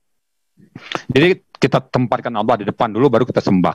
Iyaka, hanya kepada Engkau kami menyembah. Nah, kenapa menyembah dulu? Ya, tunaikan kewajiban kita dulu kepada Allah, baru kita berdoa. Jangan berdoa dulu, baru tunaikan kewajiban. Enggak. Itu namanya persyaratan. Kalau kita minta dulu, dikasih Allah, baru nyembah. Tidak. Nyembah dulu, Allah pasti. Allah itu tidak akan pernah lengah. Kalau kita sudah patuh sama Allah, maka akan Allah cukupin kita semuanya. Iyaka na'budu, hanya kepada Engkau kami menyembah.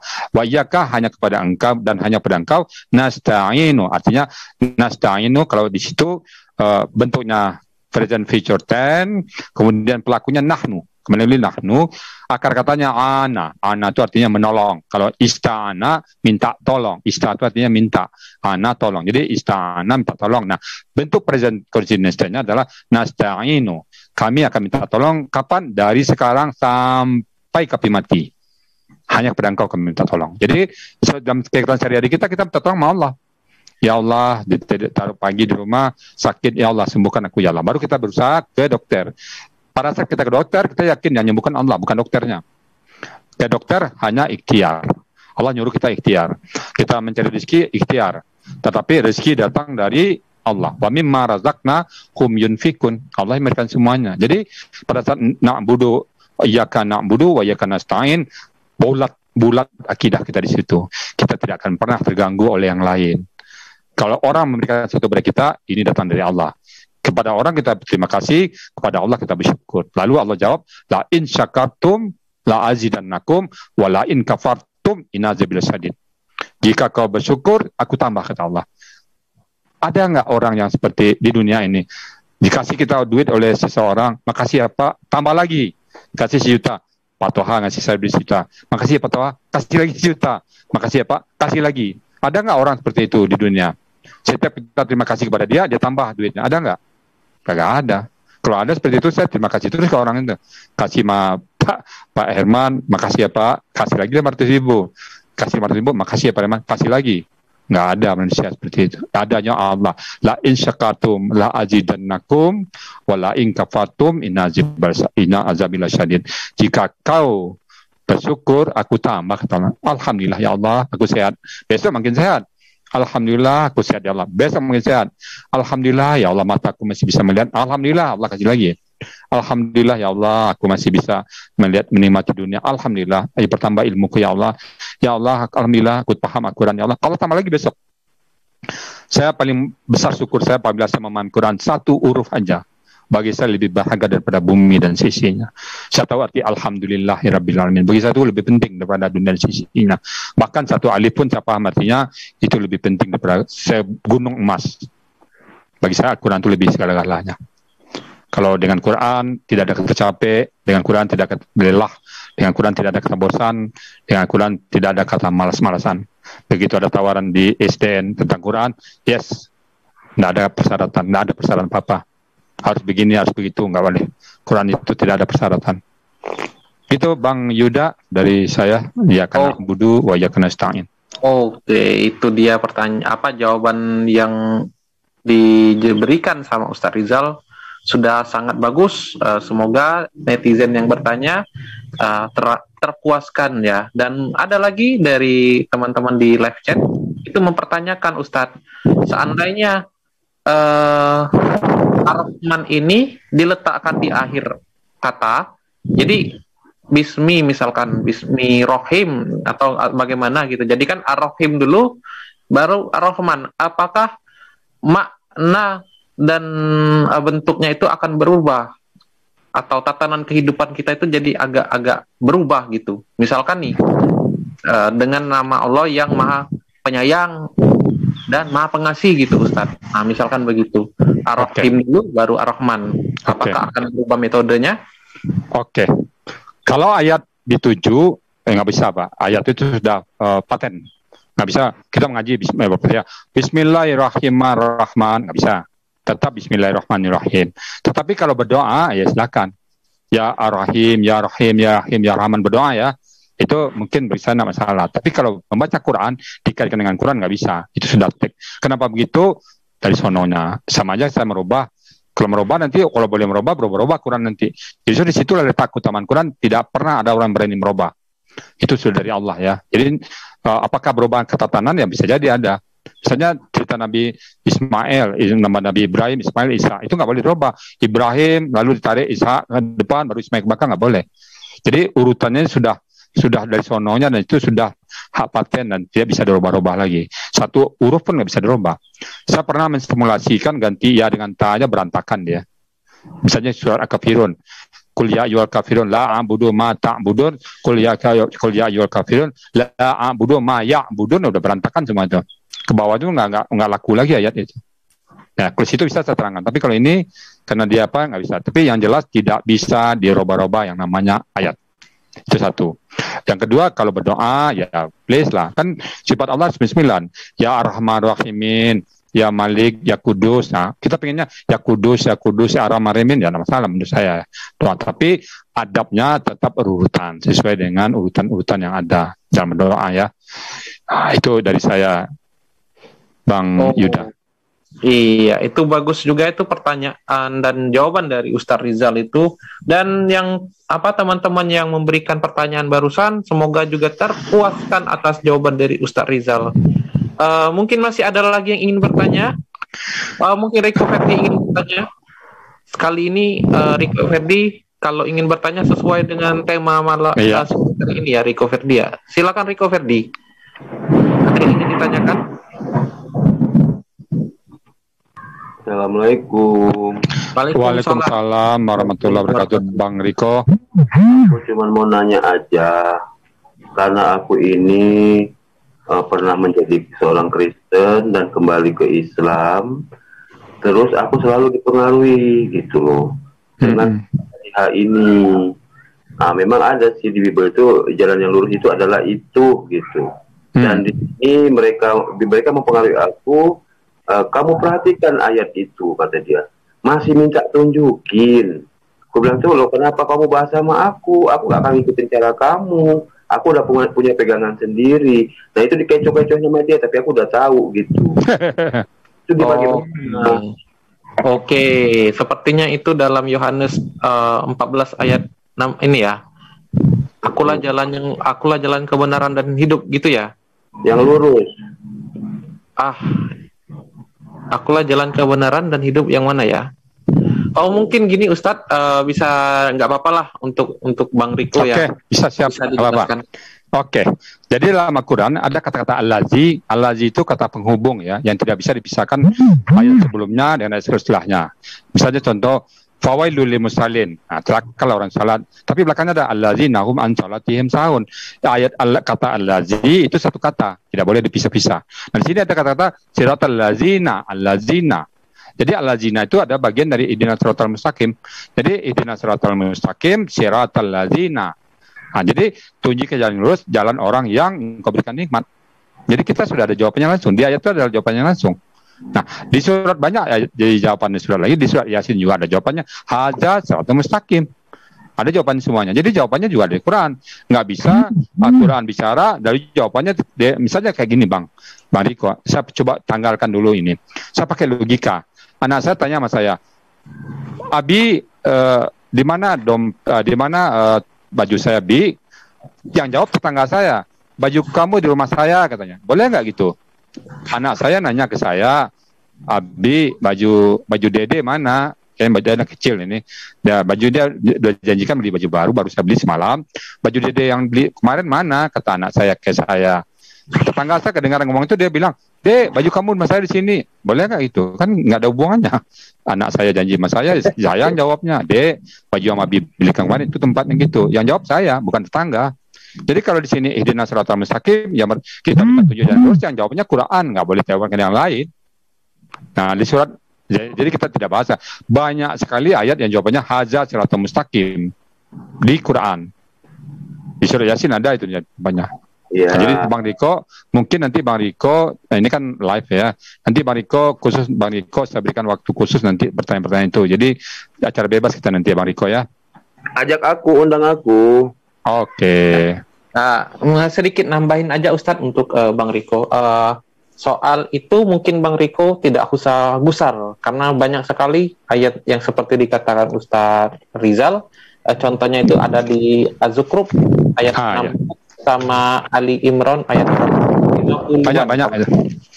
Nah, itu perkataan dari Nabi Isa alaihissalam sendiri, dia berbicara, Innallaha rabbi wa rabbukum fa'buduh hadza siratum mustaqim.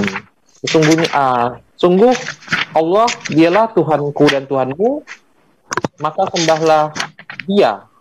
Inilah jalan yang lurus, itu kata Nabi Isa. Jadi tidak usah takut dan tidak usah gusar. Terima kasih atas penjelasan. Iya. Alhamdulillah. Ada lagi yang ingin bertanya? Ya, Bang Yuda, Bang Yuda ini tadi sepertinya saya keliru menyampaikan pertanyaan dari Pak Yai mengenai huruf jar yang ba. Beliau tadi memperkuat pertanyaan beliau tersebut, yaitu bolehkah huruf bismillah ba itu dibaca basmalah demikian? Karena kalau boleh dibaca basmalah artinya itu telah mengubah kalimat dalam Al-Quran itu sendiri. Bagaimana menurut Ustaz Rijal demikian? Terima kasih. Merubah ayat. Ya bolehkah? Tidak boleh. Nggak boleh. Bismillah basmalah itu kan sebutan dari bismillah. Sama dengan baca takbir Allahu Akbar. Tahmid apa bacanya? Alhamdulillah. Ya basmalah ya bismillah. Tapi kalau bismillah diganti dengan basmalah ya nggak bisa lah. Jadi secara teksnya ya, tekstualnya gitu ya. Al-Quran itu jangankan baris, nggak bisa diberubah, nggak bisa lagi dikutak-atik. Udah fix itu. Yeah. Bismillah nggak bisa dibaca basmalah, berantakan ke bawah nanti. Saya buktikan satu. Kalau ini kan yang gramatikalnya yang paling ketat itu surat Tauhid ya. Qul ya ayyuhal kafirun. Nah sekarang saya coba buktikan satu, kita simulasi aja. Misalnya baca Qul ya ayyuhal kafirun ya. Nah, jadi saya udah pernah simulasi nih, yang lain belum pernah simulasi. Qul ya ayyuhal kafirun. Katakanlah wahai orang kafir, la a'budu ma ya'budun. Kalau diganti ta sama ya, maka kata-kata wala antum a'biduna ma a'bud udah gagal, nggak bisa lagi. Maka kata wala antum berubah menjadi wala ulaika. Udah kacau jadinya. Jadi jelek ya. Jadi jelek ya. Kacau Pak, udah nggak berantakan. Iya. Bapak misalnya gini, buat satu kali Indonesia. Pagi tadi saya bangun tidur lebih awal, kemudian saya pergi kamar mandi dan saya gosok gigi. Gosok gigi ganti dengan gosok badan. Itu kalimat lain nggak pengaruh. Tapi di Al-Quran gosok gigi ganti gosok badan kacau ke bawahnya. Misalnya seperti itu. Jadi tak budun sekanci dengan ya budun aja bawahnya udah berantakan. Wala ulaika abidu ma ta'budun. Wala ana abidu ma kacau udah nggak bisa lagi saya membuatnya. Udah ada berantakan dia. Jadi kata Al-Quran nggak bisa diganti apapun, bisa dia. Jadi Bismillah tetap Bismillah, ya. Oke, ya semoga Pak Haidar mendengar jawaban ini puas dengan jawaban dari Ustadz Rizal. Ternyata tidak segampang yang kita pikirkan bahwa karena hanya Al-Quran bertuliskan huruf Arab, dirasa sepertinya gampang ketika mengubah-ubah, ternyata tidak segampang itu. Itu nggak bisa. Berantakan kalimat berikutnya, berantakan. Karena tulisan Arab, orang-orang Arab yang menulis huruf Arab dengan Allah yang berfirman menggunakan bahasa Arab ternyata berbeda. Polanya maksudnya ternyata. Ya. Benar-benar tersusun atau terstruktur dengan rapih ya, Ustadz Rizal ya. Oke. Bicara sedikit, tadi Bang Yuda sudah nyampaikan orang Arab dengan Al-Quran. Kita bisa ada waktu ya. Saya komentar dikit. Saya beberapa kali diundang oleh komunitas Arab di sini ya, di Empang Bogor. Saya pernah ngisi gramatikal Quran di situ. Saya tanya, ibu kan bapak-bapak kan turunan Arab semua, kan mestinya bisa baca Quran. Apa katanya? Enggak, orang Arab tuh kami itu enggak mengerti Quran karena bahasa Arab sehari-hari itu bahasa gaul. Dan kita ngajar di situ di tengah-tengah orang Arab, turunan Arab itu. Nah, itu satu. Jadi saya pernah ngajar di Empang Bogor dulu. Kemudian yang kedua, peserta kita ada sekarang satu orang yang lama di Arab. Dua orang yang satu di Arab tuh 4 tahun, bahasa Arabnya pasti. Tapi Quran dia ngaku sama saya, Pak Rizal, saya belajar sama Pak Rizal Quran. Tidak sama bahasa Arab dengan Quran katanya. Satu lagi namanya kalau sebut nggak apa-apa, Bang Al, satu Bang Bayhaki, satu. Di PI dia ada sekarang. Dia Bang Al mungkin ada sering main di sini kan. Dia lama di Arab itu. Tapi dia tuh Quran, dia tuh terserang ikut sama kita. Saya bilang, kenapa abang ikut saya? Kan mestinya abang lama di Arab. Nggak sama katanya. Tinggi bahasa Quran itu tinggi sekali. Jadi bahasa Arab yang sekarang dengan Quran beda. Tapi bahasa Arab zaman Rasulullah dengan Quran imbang, sama. Jadi sama. Karena perubahan bahasa Al-Quran tidak berubah, sementara bahasa Arab berubah. Kita kan bahasa Indonesia juga berubah kan. Coba kakek nenek kita dulu bahasa Indonesia berubah dengan bahasa sekarang. Tapi Quran nggak pernah berubah. Makanya ada gap antara Quran dengan bahasa Arab. Nah gitu ya. Berarti saya juga pernah berpikir begini Ustadz. Walaupun Al-Quran itu berbahasa Arab, tetapi sastra antara bahasa Arab, misal nih syair-syair orang-orang Quraisy lah gitu, katakanlah begitu, syair pakai bahasa Arab dengan syair-syair dalam Al-Quran itu nilainya berbeda. Luar biasa Bang. Walaupun sama-sama bahasa Arab, tingginya itu berbeda. Jauh. Walaupun sama-sama sastra gitu kan ya Ustaz. Iya. Jauh Pak. Jadi nanti kita lihat di bekas saya itu banyak sekali ayatnya. Abang boleh lihat dari surah Al-Kahfi sama Al-Qamar. 2 itu aja dulu. Abang periksa surah Al-Kahfi 108 ayat. Cek ujungnya tuh ada nggak yang beda. Semuanya. Lalu surah Al-Qamar Abang cek 55 ayat. Semuanya. Nggak ada yang nggak Nah, Bang, saya baru tahu sebulan yang lalu. Waduh, gemetar saya Pak. Inilah sastra Al-Quran yang luar biasa. Jadi kita membaca Quran itu nggak pernah habis-habisnya. Baru ketemu, coba baca Al-Kahfi itu. Semua itu. Iya. Al-Qamar, semua itu sastranya. Kayak kita, kalau sastra kita tuh kan ada dulu AB ya. Pagiku hilang sudah melayang, hari mudaku sudah pergi, sekarang petang datang membayang, batang usiaku sudah tinggi, AE. Aku lalai di hari pagi, beta lengah di masa muda, kini hidup meracun hati, miskin ilmu, miskin harta. Nah, AI. Al-Quran itu luar biasa. Iya. Ini kita contohkan nanti waktu khusus bicara sastra Al-Quran. Betapa indahnya gramatikal Quran. Nanti ada sesi khusus akan saya cerita panjang lebar tentang indahnya gramatikal Quran. Ya, mungkin akan dibahas di acara selanjutnya gitu lah. Yes. Atau di next episode selanjutnya. Yes. Episode kedua. Kita sampai 20 tahun ke depan tidak akan kehabisan episode kalau kita bicara Quran. 20 tahun ke depan. Coba bayangin betapa dalamnya Al-Quran itu. Iya. Dan sampai Al-Quran kembali diangkat oleh Allah. Maksudnya ayat-ayat yang ada di ingatan manusia akan diangkat kembali oleh Allah. Dan yang ada tertulis di mushaf juga akan berupa lembaran putih kembali. Itu aku pernah lihat sih, pernah nonton video. Tidak salah. Dan para orang yang paham Quran, yang hafal Quran dimatikan oleh Allah. Para ulama-ulama yang paham Quran dimatikan. Sekarang sudah terjadi Ustadz. Sudah terjadi. Iya. Sudah terjadi. Dan tanda-tanda akhir zaman memang seperti inilah bentuk. Nauzubillah min dzalik, takut sekali saya. Iya. Oke, Mas, ada yang ingin bertanya? Nanti kasih saya closing statement 5 menit terakhir nanti ya.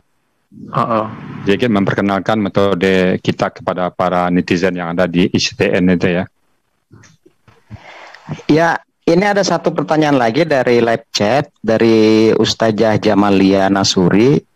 Waduh, Ustazah Jamalia Nasuri. Lagi-lagi mengenai ayat pertama tadi, Pak Ustadz Rizal.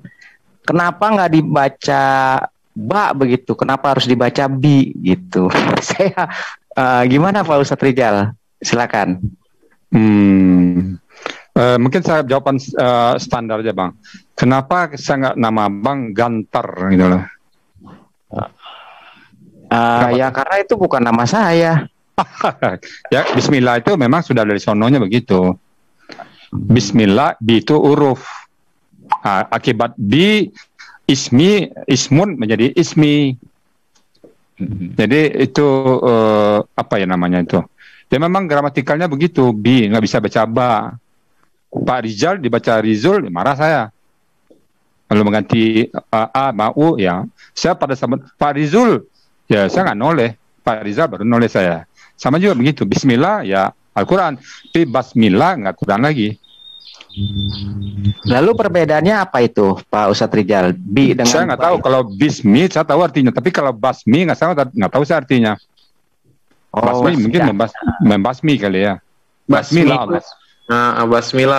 Basmillah virus, gitu. Jadi mungkin gini kesimpulannya mungkin Ustadz Rijal ya. Kalau dibaca bismi itu ada artinya. Ya. Kalau dibaca basmi tidak ada artinya. Mungkin begitu ya. Iya benar. Kalau dirubah, ini gini ya. Saya rubah satu harkat itu beda artinya. Abang contohnya aja. Misalnya ayat kita sering bermisal ya, nggak apa-apa. Misalnya ini gramatikal kita juga. Misalnya buka ayat Al-Baqarah ayat 7. Khatamallahu ala qulubihim ya. Khatamallahu. Di situ kan baca khatamallahu. Saya rubah khatamallaha. Woi, itu artinya sangat dahsyat perubahannya. Nah, abang buka tahu ya itu kan khatamallahu artinya Allah telah menutup Allah qulubihim. Nah, tapi kalau saya baca khatamallaha, woi hebat, dia telah menutup Allah. Ada orang yang berani menutup Allah. Dia telah menutup Allah. Ada sanggup? Fir'aun. Dia mengaku anak bukan, tapi yang menutup Allah ada nggak? Nggak ada. Nah, makanya Allah itu aja nggak bisa berubah. Allahu satu saat Allahu tepat, satu saat Allah tetap. Jadi nggak bisa digantikan. Ini kan sama-sama Allah juga. Ganti aja sama Allah nggak bisa. Kita baca Allahu, ya. Baca Allah, ya Allah juga artinya. Tapi pada saat Allahu dengan Allah beda artinya. Posisinya beda. Maka saya dulu pernah juga gini Pak, iseng-iseng kan, jadi saya pejabat juga dulu, karena luar biasa pejabat itu kan dilantik bersumpah, wallahi demi Allah, wallahi. Kalau saya nggak wallahi, saya takut juga Bang bersumpah itu. Saya sebut wallaha. Apa beda wallaha dengan wallahi? Beda itu, jauh sekali bedanya. Wallaha nggak ada kenapa apa, wallaha dan Allah. Tapi kalau wallahi demi Allah. Nah, itu berarti belakang itu janji, sumpah, nggak boleh dilanggar. Wallahi, saya kalau begini, pasti begini. Tapi wallaha, saya kalau begini. Itu nggak apa-apa dilanggar, karena wallaha. Jadi saya dulu menyikapinya begitu, Pak. Kalau dilantik jadi pejabat, wallaha. Gitu lah, Pak. Tapi tetap. Kalau Allah juga sama ya, Ustadz ya? Wallaha, wallahu sama. Dan Allah. Oke. Tapi kalau wallahi, itu bersumpah namanya itu. Iya. Gitu. Jadi sekali lagi jangan coba-coba kita merubah apa yang ada dalam Al-Quran. Udah kalau Bismillah aja. Kenapa nggak basmi? Nah itu punya mana lain. Tapi di sini kalau diganti dengan basmi, saya tidak tahu artinya apa. Tapi tempat lain mungkin bisa tahu artinya. Oh ini kalau diganti begini, dibaca panjang begini artinya, dibaca pendek begini artinya. Ya. Gitu Bang. Baik, terima kasih atas jawaban Ustadz Rijal. Demikian ya pertanyaannya Ustazah Jamalia. Sebentar untuk ada mungkin bagi teman-teman yang ada di live chat YouTube, bagi yang mau belajar langsung dengan Ustadz Rijal, mungkin teman-teman bisa ikutin pengajaran beliau secara langsung tuh melalui Zoom, di Zoom-nya Bang Yusuf, Zoom Penegak Islam. Nah, di situ juga Ustadz Rizal punya room di situ. Sama ya Ustadz, yang judulnya Gramatika Al-Quran ya? Ya. Ustadz Rizal Lestani ada. Ya Ustadz, oke. Boleh saya sebutkan HP-nya, boleh sekalian. Hubungin HP 0811 1876 951. Oke. Silakan. Saya ulangin Ustadz Rizal. Saya sebutin 08 11 0811 1876 1876 951 18 76 08 11 1876 951 951. namanya Bang Pak Beri. Pak Dery. Beri. Satu lagi kalau misalnya lihat ada satu lagi ada namanya Pak Erman ya. Sebentar, saya cari dulu namanya Erman. Nanti kalau misalnya Bang Berinya ditelepon, misalnya besok manusia kadang sibuk ya, nggak terjawab. Ini ada namanya Pak Erman 0812 0812 1293 1293 9593 9593. Pak Erman. Oke, untuk teman-teman di live chat, saya ulangin perkataan Ustadz Rizal. Jadi ada dua yang bisa dihubungin ini. Yang pertama Pak Dery, itu nomornya 0811 18 76 951. Atas nama Pak Dery, saya ulangi sekali lagi, 0811 18 76 951 atas nama Pak Dery. Atau teman-teman bisa hubungi juga dari Pak Herman dengan nomor 0812 12 93 95 93. Saya ulangin lagi, 0812 12 93 95 93 atas nama Pak Herman. Jadi jika salah satu ini teman-teman bisa hubungin Pak Herman atau Pak Dery. Oke, itu yang bisa saya sampaikan bagi teman-teman yang ingin belajar lebih dalam mengenai gramatikal Al-Quran melalui Ustadz Rizal. Oke, mungkin tidak ada lagi yang mau ditanyakan, Ustadz. Mungkin Ustadz bisa untuk Bang Yuda, ini ada satu lagi dari Pak Yai nih. Oke, Pak Yai, ternyata banyak sekali. Ini saya baca di live chatnya. Ya, apa tuh? Ini pertanyaan dari Pak Yai. Secara gramatika, surah Al-Fatihah disebut sebagai Ummul Quran. Ini kenapa ya Pak Ustadz? Demikian. Oke. Kenapa disebut Ummul Quran? Silakan Ustadz Rizal dijelaskan kenapa disebut. Oke, terima kasih. Jadi yang disebut Ummul Quran itu adalah ibunya Al-Quran ya. Jadi semua isi Al-Quran itu terkandung dalam Al-Fatihah. Jadi surat Al-Baqarah sampai surat An-Nas itu adalah uraian dari surat Al-Fatihah tadi. Misalnya contoh, iyyaka na'budu wa iyyaka nasta'in, itu ada uraiannya tuh. Misalnya wa ma khalaqtul jinna wal insa illa liya'buduni. Itu banyak sekali uraiannya tuh. Innani anallaha, itu uraian dari na'budu. Kemudian nanti ada juga sifat-sifat Allah yang lain. Innallaha ma'as sabirin, innallaha ghafurur rahim. Itu uraian dari Bismillahirrahmanirrahim. Jadi apapun yang ada di belakang itu nanti ada kaitannya kepada Al-Fatihah. Misalnya Siratal ladzina an'amta 'alaihim, cerita para rasul belakangnya itu.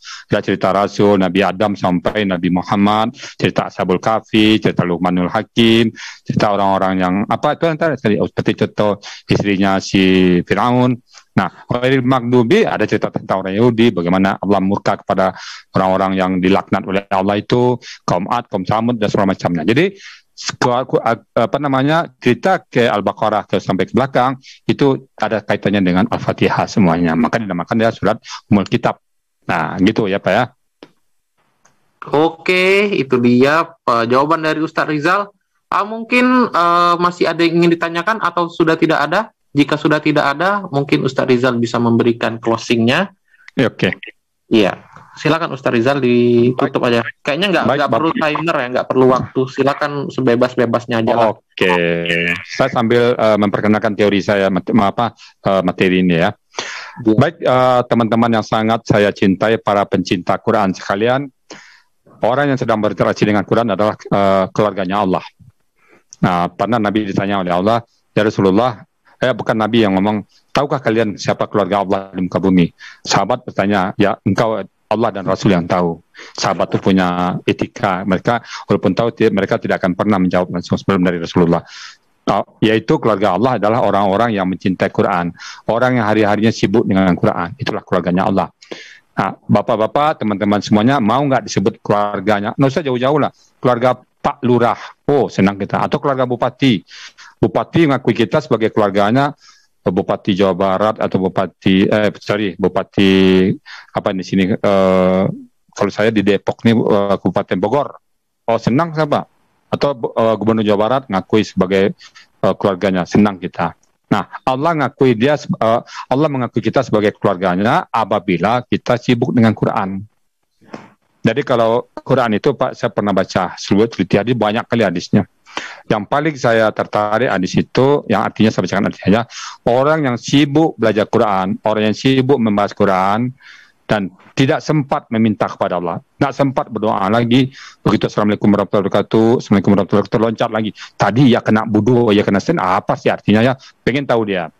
Jadi nggak sempat lagi, saking pengen tahunya nggak sempat berdoa. Asik dia membahas Quran itu. Nanti tahu-tahu masuk waktu lagi. Tahu-tahu ini lagi, saking asiknya itu lupa berdoa. Maka kata Allah, orang ini akan kuberikan melebihi daripada orang-orang yang berdoa. Orang yang berdoa setelah duha berdoa, Allah kabulkan. Orang yang rajin tahajud, dia berdoa, Allah kabulkan. Yang suka dermawan kepada yatim piatu, rajin umrah, dia kabulkan. Orang yang puasa Senin Kamis, dia berdoa, Allah kabulkan. Semua amal sunnah itu Allah kabulkan. Tetapi orang yang belajar Quran, sibuk dengan Quran, lupa berdoa, maka kata Allah, yang satu ini kuberikan lebih daripada yang kuberikan kepada yang lain. Keutamaan Quran itu. Jadi utama Quran itu banyak sekali.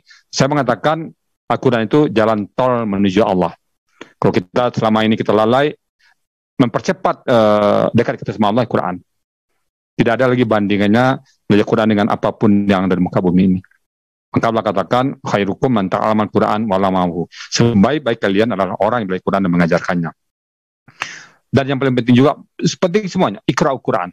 Bacalah Quran itu, pelajari Quran itu. Iqra'ul Quran, fa'innahu ya'ti yaumal qiyamah syafi'an. Bacalah Quran itu, pelajari Quran itu, dia akan datang pada hari kiamat nanti sebagai penolongmu, sebagai pemberi syafaat. Saya mengatakan di sini, bapak-bapak, ibu-ibu, teman-teman saya, anak-anak saya, semuanya yang sangat saya cintai, di padang mahsyar nanti sangat luar biasa hidup pikuknya. Ada orang yang menggunting-gunting hidungnya, lidahnya, ada yang kepala ke bawah, kaki ke atas, ada yang gatal semua badannya, ada yang berenang di air darah, ada yang memukul-mukul kepalanya, ada yang mencakar-cakar mukanya, dan sebagainya. Kita di mana pada saat itu, sesuai dengan amal ibadah kita? Kita pengen di bawah naungan arasnya Allah. Maka kita mencintai Quran. Cintailah Quran itu. Kalau kita ingin bicara sama Allah, baca Quran. Man arada yatakallama ma'allahi falyaqra Quran. Barang siapa yang ingin ngobrol sama Allah, ingin curhat sama Allah, ingin berdialog sama Allah, ingin ngadu sama Allah, ya Allah, rindu ya Allah, baca Quran. Ya Allah, kok begini nasibku ya Allah, baca Quran. Nggak usah ngadu sama yang lain. Kok zaman pandemi ini kok dipecat di kantor, ya Allah, baca Quran. Ngadu kepada Allah, selesai. Jadi kalau ingin ngomong sama Allah, baca Quran. Nah itu, jadi bagaimana caranya kita bisa berdialog sama Allah apabila kita memahami artinya. Kalau kita baca aja, kita nggak tahu artinya, ya lewat, gitu aja. Kita baca artinya, tahu artinya. Nah, memahami arti itu penting sekali, penting sekali. Maka kami hadir di sini, di tengah-tengah kaum muslimin muslimat yang mungkin tidak sempat belajar di pondok, yang tidak sempat belajar khusus bahasa Arab, yang tidak sempat karena dikejar oleh apa, silakan datang ke kami akan memberikan sebuah teori yang sangat gampang sekali. Sekali lagi, saya juga bukan orang pondok, saya juga tidak pernah belajar khusus tentang Al-Quran, tapi saya memahami Al-Quran, walaqad yassarna Al-Quran li-dzikri fahal min mudzakir. Dan sungguh kami telah memudahkan Al-Quran itu, kata Allah, itu katanya laqad ya. Laqad itu sungguh-sungguh. Yasarna, kami telah memudahkan Al-Quran li zikri, untuk dipelajari, untuk ditadaburi. Cuman syaratnya fahal memudahkan, mau nggak? Hanya syaratnya mau kok. Kalau mau mudah, kalau nggak mau susah. Saya tidak minta persyaratan harus profesor dulu, saya tidak minta persyaratan harus direktur taman dulu, saya tidak minta persyaratan harus kaya dulu, enggak. Mau aja syaratnya satu. Mau, udah. Kalau mau, jadilah. Alhamdulillah ya, saya sendiri sudah mungkin dari 2004 ya, saya seorang akuntan Bapak Ibu sekalian, masih kerja di kantor dulu, mungkin 2004 sampai 2015 saya mungkin masih di kantor, jadi nggak intens ya. Tapi 2015 akhir saya minta pensiun dini, 2016 saya langsung terjun total dengan Quran ini. Jadi kalau misalnya saya hitung efektifnya 2016 sampai 2021, 5 tahun baru, Insya Allah ya, saya tidak boleh mengatakan tak tahu, tapi Insya Allah setiap bertanya tentang Quran saya bisa menjawab, tapi kalau saya nggak bisa jawab, saya utang. Itu aja. Utang, tapi kita bisa mencari nanti apa yang dimaksud dengan ayat tersebut. Karena kita menguasai gramatikalnya. Karena gramatikal Quran itu sangat mudah. Mudah sekali. Bapak Ibu percaya, masuk dulu ke kelas kami. Mudah. Di samping mudah, indah. Di samping indah, nggak mungkin dirubah oleh manusia, nggak mungkin. Dia tuh gramatikal tuh ketat, tapi mudah dipelajari. Dan dia gramatikal Quran itu berbeda satu dengan bahasa yang ada di muka bumi ini, beda. Tidak ada yang sama. Saya senang kalau ketemu sama orang-orang ahli bahasa, ya, bahasa Inggris kah, bahasa Indonesia kah, saya coba dialog sama mereka. Bahasa Inggris keteter dengan bahasa Quran. Banyak kata-kata Al-Quran itu tidak bisa diterima dalam bahasa Inggris dan tidak ada padanan katanya. Dalam bahasa Indonesia aja, banyak kata Al-Quran tidak ada padanan bahasa Indonesia, sehingga kita ambil aja. Catat bapak-bapak sekalian, beberapa kata yang tidak ada bahasa Indonesianya. Rezeki, wa mimma razaqnahum yunfikun, dari apa yang kami rezekikan kepada mereka. Rezeki itu bahasa Al-Quran. Rezeki, ilmu, surat, kursi, banyak sekali. Jadi banyak yang yakin, banyak sekali. Wajah, ini banyak yang dalam bahasa kita ambil mentah-mentah aja, karena bahasa Indonesia nggak ada. Apa boleh buat bahasa Indonesia? Takwa, kamu bertakwa misalnya. Jadi itulah tadi. Jadi saya mengucapkan kepada Bapak, saya mengajak semua di live chat, ayo kita memahami Quran. Siapkan waktu, jangan berikan waktu berikan waktu sisa. Saya sibuk, kami ada sibuk pagi, ada kelas malam, sibuk malam, ada kelas pagi. Jadi ada pagi, ada malam. Kenapa sebenarnya saya hanya bisa pagi, Pak? Tapi karena peserta Pak Rizal, saya nggak bisa pagi. Saya kerja sibuk, oke, saya buka kelas malam. Kalau saya nggak bisa malam, kerjakan di malam, buka pagi. Nggak bisa pagi, nggak bisa malam, saya bilang kalau pagi nggak bisa, malam nggak bisa, berarti bapak-bapak, ibu-ibu istidrat. Artinya diulur-ulur oleh Allah. Saya menyarankan nggak bisa pagi, nggak bisa malam, beli aja kain kapan. Tapi pelan-pelan ya Bang Yuda ya, bilang sama mereka beli kain kapan. Nggak ada gunanya hidup lagi kalau Quran nggak bisa dipahamin. Itu ditanya oleh Allah nanti. Bagaimana kita hidup di sebuah perusahaan, kerja di perusahaan, tapi SOP perusahaan itu nggak tahu. Ini SOP hidup kita, Quran ini.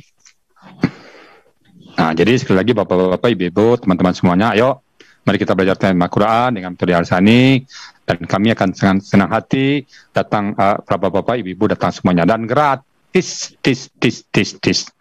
tidak ada sedikit pun biaya sama sekali. Gratis semuanya, gratis sekali. Kami tidak meminta apapun kepada Bapak. Yang kami minta kemauan Bapak aja. Silakan datang ke kami. Apa persyaratan? Nggak ada persyaratan Bapak. Nggak perlu ada persyaratan apa-apa. Syaratnya cuma mau siapkan kamus, siapkan pahami huruf hijaiyah urutannya, alif, ba, ta, sa, jim, ha, kha, dal, zal, dan usahakan melentur tulis. Mulai sekarang bagi teman-teman yang sudah berniat belajar Quran, tulis Al-Fatihah sebanyak mungkin. Bisa 10 kali, bisa 100 kali, bisa 1000 kali, atau satu buku isi 40 itu. Usahakan menulis sampai lentur tangannya ini. Dan setiap huruf yang ditulis itu jadi saksi nanti. Satu huruf 10 kebaikan. Coba bayangkan. Saya pernah ngitung-ngitung satu hari itu saya cuma bisa membuat 5 kebaikan. Kalau saya paksakan. Pagi saya kasih tetangga makanan sedikit, nanti siang saya pergi kantor, saya bawa penumpang tetangga saya, lalu 1-2 kebaikan, nanti saya tambah lagi dengan malam, saya datang ke rumahnya ngobrol-ngobrol bincang, bawa oleh-oleh. Paling saya hitung 5 kebaikan satu hari. Sementara satu huruf 10 kebaikan. Kalau 5 kebaikan satu hari saya buat, setahun saya bisa membuat 5 kali 30, satu tahun 5 kali 350, 1.500. Saya baca surah Al-Fatihah aja berapa huruf dari tadi aja? Kali 10. Kali 10 ini hurufnya mungkin 300, 3.000. Kurang lebih ya 3.000. Belum lagi saya ulang-ulang. Bismillahirrahmanirrahim. Berapa kali kita sebut dari tadi. Jadi tidak ada duanya untuk membahas Quran. Tidak ada duanya amal ibadah yang melebihi Quran. Makanya Quran itu apa namanya itu sangat beruntung lah orang yang betul-betul pengen memahami Quran, dan itu langka. Orang yang punya cinta Quran dalam tubuh dan hatinya itu harta yang paling mahal harganya. Bagaikan saya, Pak, misalnya saya ingin baca Quran ini, andaikan perasaan ini bisa diuangkan lalu dibeli oleh orang dengan harga 1 gunung emas, 1 gunung permata, sengaja jual. Saya jual, Pak Rizal, Bapak kan sekarang senang sama Quran ini, saya pengen seperti Pak Rizal juga ingin memahami Quran, ingin senang Quran. Keluarin dong perasaan itu, ilmu itu saya beli satu gunung permata, no way. Nggak saya jual. Kalau bisa dijualkan, nggak.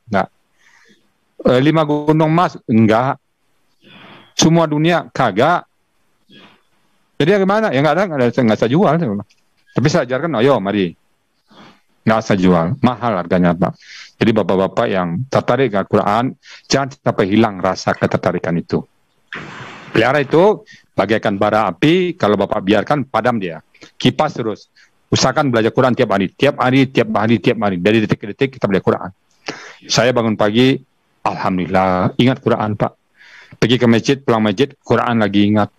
Jam 8, ingat Quran lagi, Bang Guntur tahu tuh. Jam 10 bicara Quran lagi. Setelah itu ada teman yang nanya lagi sampai jam zuhur. Bisa jam zuhur nanti ingat Quran lagi.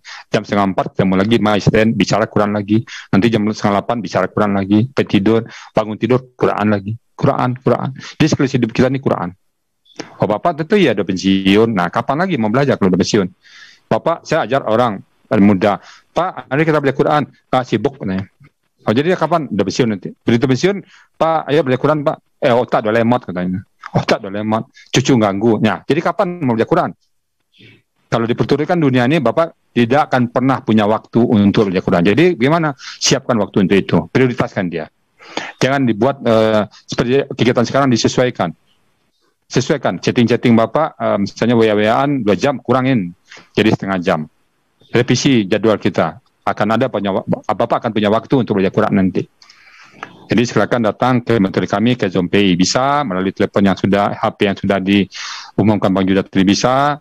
Atau nanti berkunjung ke room saya bisa sama sekali. Atau bertanya ke SDN juga bisa. SDN kan setiap saat akan memberikan informasi ke saya. Demikian dari saya Bang Yuda.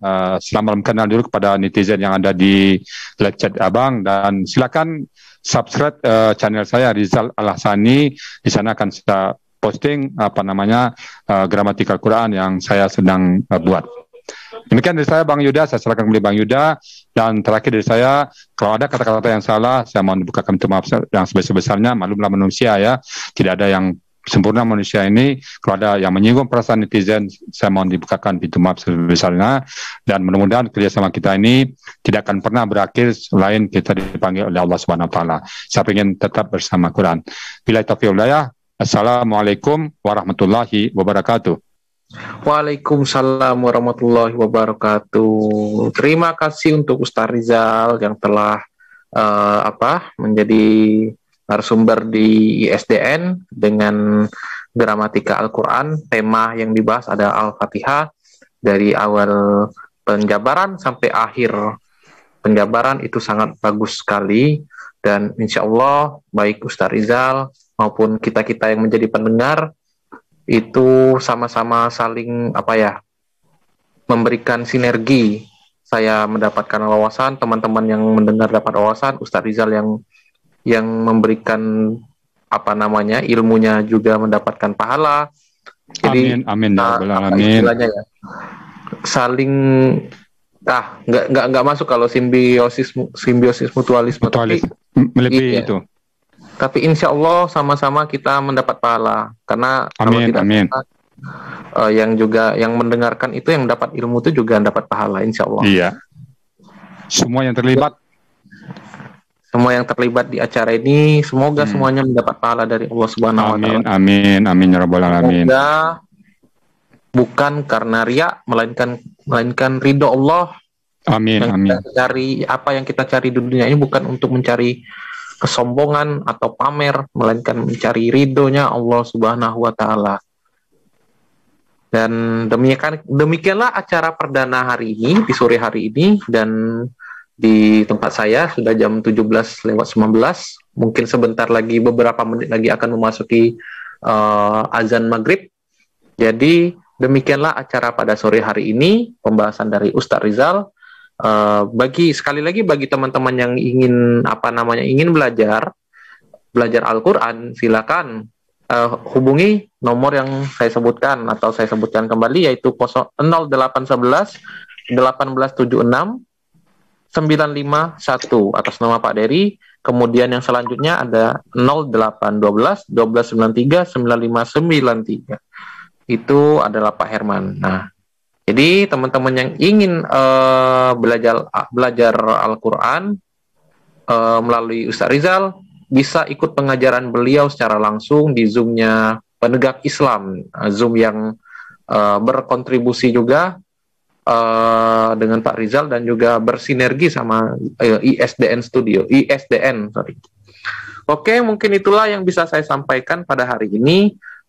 Saya juga jika apabila ada kesalahan dalam kata-kata saya mohon maaf, karena sekali lagi manusia itu gudangnya kesalahan, istilahnya gitu.